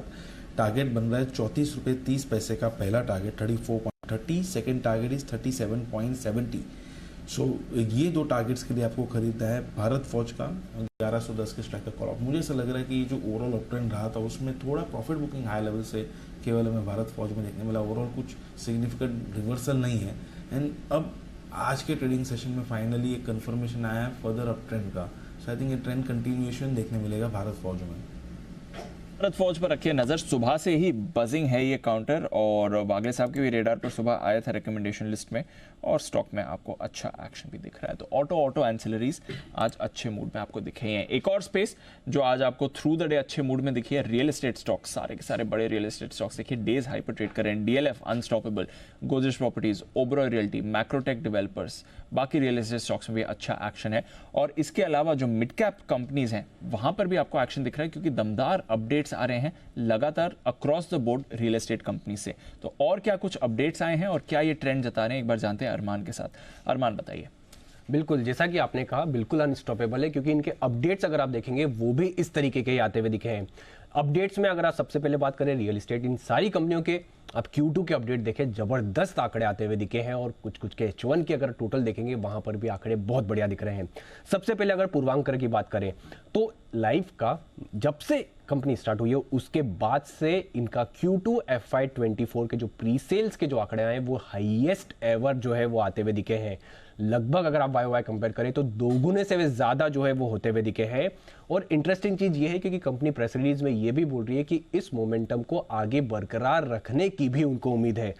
और ऐसा ही नहीं कि अगर आप देखें कि जो इनका प्री सेल्स के आंकड़े, तो अगर आप रियलाइजेशन देखें तो रियलाइजेशन में भी आपको इंप्रूवमेंट दिख रहा है, लगभग 7% के आसपास का इंप्रूवमेंट दिख रहा है। प्रेस्टीज स्टेट की बात करें यहां पर तो H1 FY24 में कंपनी ने रिकॉर्ड सेल्स का यहां पर भी आंकड़े आते हुए दिखे थे। Q2 की अगर आप बात करें तो वहां पर भी लगभग 102% की आपको जो है यहां पर आपको जो आंकड़े जो है वो ग्रोथ आती हुई दिखी थी। और रियलाइजेशन में भी आपको लगभग 30% के आसपास की बढ़ोतरी आती हुई दिखी थी। अजमेरा रियल्टी यहां पर बात करें तो कंपनी की Q2 FY24 में लगभग 52% प्री सेल्स जो है वो वाई बढ़कर आई है। और कंपनी का कहना यह है कि जो उन्होंने टारगेट दिया था लगभग 1000 करोड़ तक का करने का, उसके काफी करीब जो है कंपनी जा सकती है। तो ऑलरेडी आंकड़े जो बढ़िया आ ही रहे, पर उसके साथ साथ इंटरेस्टिंग ये भी है कि कंपनियां ये भी बोल रही है कि इस मोमेंटम को और ये जो ग्रोथ है ये आगे भी जारी रह सकती है। आगे भी ये ग्रोथ जारी रहे। बिल्कुल बिल्कुल। चोपड़ा साहब एक बार जरा रियल एस्टेट कंपनीज पर राय दें सर। लगातार दमदार अपडेट्स आ रहे हैं, स्टॉक्स भी आउट परफॉर्म कर रहे हैं, प्री सेल्स अच्छी आ रही हैं, कलेक्शंस अच्छे हुए हैं, नए लॉन्चेस भर भर के आ रहे हैं इनकी तरफ से सर। आप दीप, मैं आज ही एक डेटा पढ़ रहा था जिसके अंदर बहुत क्लियरली लिखा था कि जो इन्वेंट्रीज हैं, जो पहले बहुत सारा इन्वेंट्री ओवरहैंग था बहुत सारी कंपनीज का, तो अब वो माल बिक गया है या बिक रहा है। तो इन्वेंट्रीज काफ़ी लो हैं। ये एक अच्छी बात है क्योंकि जितना इन्वेंट्री लो होगा उतना ही पैसा डेवलपर्स के हाथ में आएगा, उतने नए प्रोजेक्ट्स डेवलप होंगे। और नो डाउट हर तरीके से टैक्सेशन के पर्पज से भी सरकार के लिए भी अच्छा है। जितना माल बिकेगा उतना जाहिर बात है कि टैक्स आएगा। आज की डेट में तो टैक्स होता ही है। तो ओवरऑल मुझे लगता है रियल एस्टेट का जो नंबर्स हैं इस बार नवरात्रे में, दिवाली में अच्छे रहने चाहिए और काफ़ी जो इन्वेंट्री ओवरहैंग है वो कम हो जाना चाहिए। और जिस तरीके से लोग रियल एस्टेट में इन्वेस्ट कर रहे हैं वो एक बहुत अच्छी बात है। और आई थिंक जैसे ही अगर इंटरेस्ट रेट्स नीचे आने शुरू हो गए तो और ज़्यादा अच्छा होगा रियल एस्टेट के लिए। अभी तो इंटरेस्ट रेट्स काफ़ी हाई हैं, मगर मान लीजिए कि 6 महीने साल भर के अंदर अंदर अगर इंटरेस्ट रेट्स नीचे आना शुरू हो गए तो रियल एस्टेट एक इंटरेस्ट सेंसिटिव सेक्टर है ही। तो मुझे लगता है रियल एस्टेट बहुत अच्छा करेगा। बिल्कुल, तो रियल एस्टेट अच्छा करेगा, रखिए इस पर नज़र। और कई सारे स्टॉक्स जो हमारे एक्सपर्ट्स ने लगातार रिकमेंड किए हैं आज आपको बढ़िया आउट परफॉर्मेंस दिखा भी रहे हैं। बढ़िया बाउंस बैक रहा है आज बाजार में। कल जितना ग्राउंड खोया था उससे ज़्यादा आज बाजार ने रिक्लेम भी कर लिया है। 250 पॉइंट ऊपर आपके लिए निफ्टी बंद हो रहा है। करीब 550 पॉइंट की रैली आपको बैंक निफ्टी में आती हुई दिख रही है। 19,700 पर आया निफ्टी, 44,370 पर बैंक निफ्टी दिख रहा है। कोल इंडिया आज का स्टार 5.25% ऊपर था और लंबे समय बाद 300 का स्तर भी कोल इंडिया ने क्रॉस किया है। अदानी पोर्ट्स में बाउंस बैक दिखा है। भारतीय एयरटेल सुबह से बजेंगे 950 के लेवल्स आ गए हैं। कोटक महिंद्रा की तरफ से अच्छी मूव आई है। ऑटो इंडेक्स लाइफ हाई पर है। टाटा मोटर्स की तरफ से लीडरशिप आपको दिखी थी, बट एमएनएम में खरीदारी थी। मारुति सुजुकी में भी आपने पॉजिटिव एक्शन देखा है। जेएसडब्ल्यू स्टील एक्टिव था। एक्सिस बैंक का अच्छा रहा। नतीजों से पहले टीसीएस में कुछ एक्शन नहीं था, बट इन्फोसिस, टेक महिंद्रा यहां पर आपने पॉजिटिव मोमेंटम देखा है। आईटीसी की तरफ से भी आपको खरीदारी दिखी है। सिर्फ 5 निफ्टी स्टॉक्स नेगेटिव टेरिटरी में थे, जिसमें टॉप लूजर इंडसइंड बैंक, वो भी सिर्फ आधे % नीचे था। सिप्ला, डॉक्टर रेड्डीज, टीसीएस और एशियन पेंट्स में हल्की फुल्की गिरावट देखिए। तो ब्रेथ बाजार की काफी मजबूत थी, लगभग पूरी की पूरी ब्रेथ बुल्स के ही फेवर में रही है। वायदा कारोबार में city union bank top gainer रहा, 7.5% की मूव। एस्कॉट्स, जहां पर एक दमदार रिपोर्ट आई थी आज, 6.5% का बड़ा उछाल दिखाता हुआ। रियल एस्टेट जिसकी हम बात कर ही रहे थे, Gauss's properties, Oberoi realty, DLF, सब में आपको बड़ी मूव दिखी है। एनएमडीसी यहां पर बढ़िया एक्शन दिखा और बाकी मेटल स्टॉक्स जैसे कि सेल, नैल्को, हिंदुस्तान कॉपर, यहां पर भी आपको पॉजिटिव रुझान था। आरईसी, पीएफसी दोनों में अच्छी खरीदारी थी। बिरला सॉफ्ट काफी एक्टिव होते हुए दिखा। श्रीराम फाइनेंस में आपने खरीदारी देखी है। बीएचईएल सबके रेडार पर था आज। मदरसन और भारत फोर्ज ऑटो एंसिलरी से ये भी काफी एक्टिव होते हुए दिखे।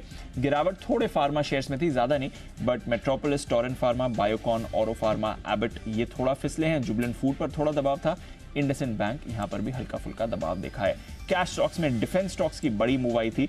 मजगांव डॉक सुबह से हमने अच्छा एक्शन देखा। कोचिन शिप बिल्डर्स में एक्शन था। शिपिंग कॉर्पोरेशन, जी शिपिंग जैसे स्टॉक्स आपको एक्टिव दिखे हैं। प्रेस्टीज एस्टेट्स अच्छा दिख रहा था। हेमिस्फीयर प्रॉपर्टीज, एनबीसीसी सारे रियल एस्टेट काउंटर्स में थे। आईआरएफसी में आज अच्छी खरीदारी रही है। आईआरबी इंफ्रा भी अच्छा था। साथ ही सेंचुरी टेक्सटाइल्स, केएसबी, पेटीएम, ये कुछ और काउंटर्स हैं जहां पर बढ़िया मूव दिखी। 1.25% ऊपर आपके लिए स्मॉल कैप इंडेक्स, 1.5% ऊपर मिड कैप इंडेक्स, 1% की मूव निफ्टी पर और करीब 1%, 1.25% की मूव बैंक निफ्टी पर।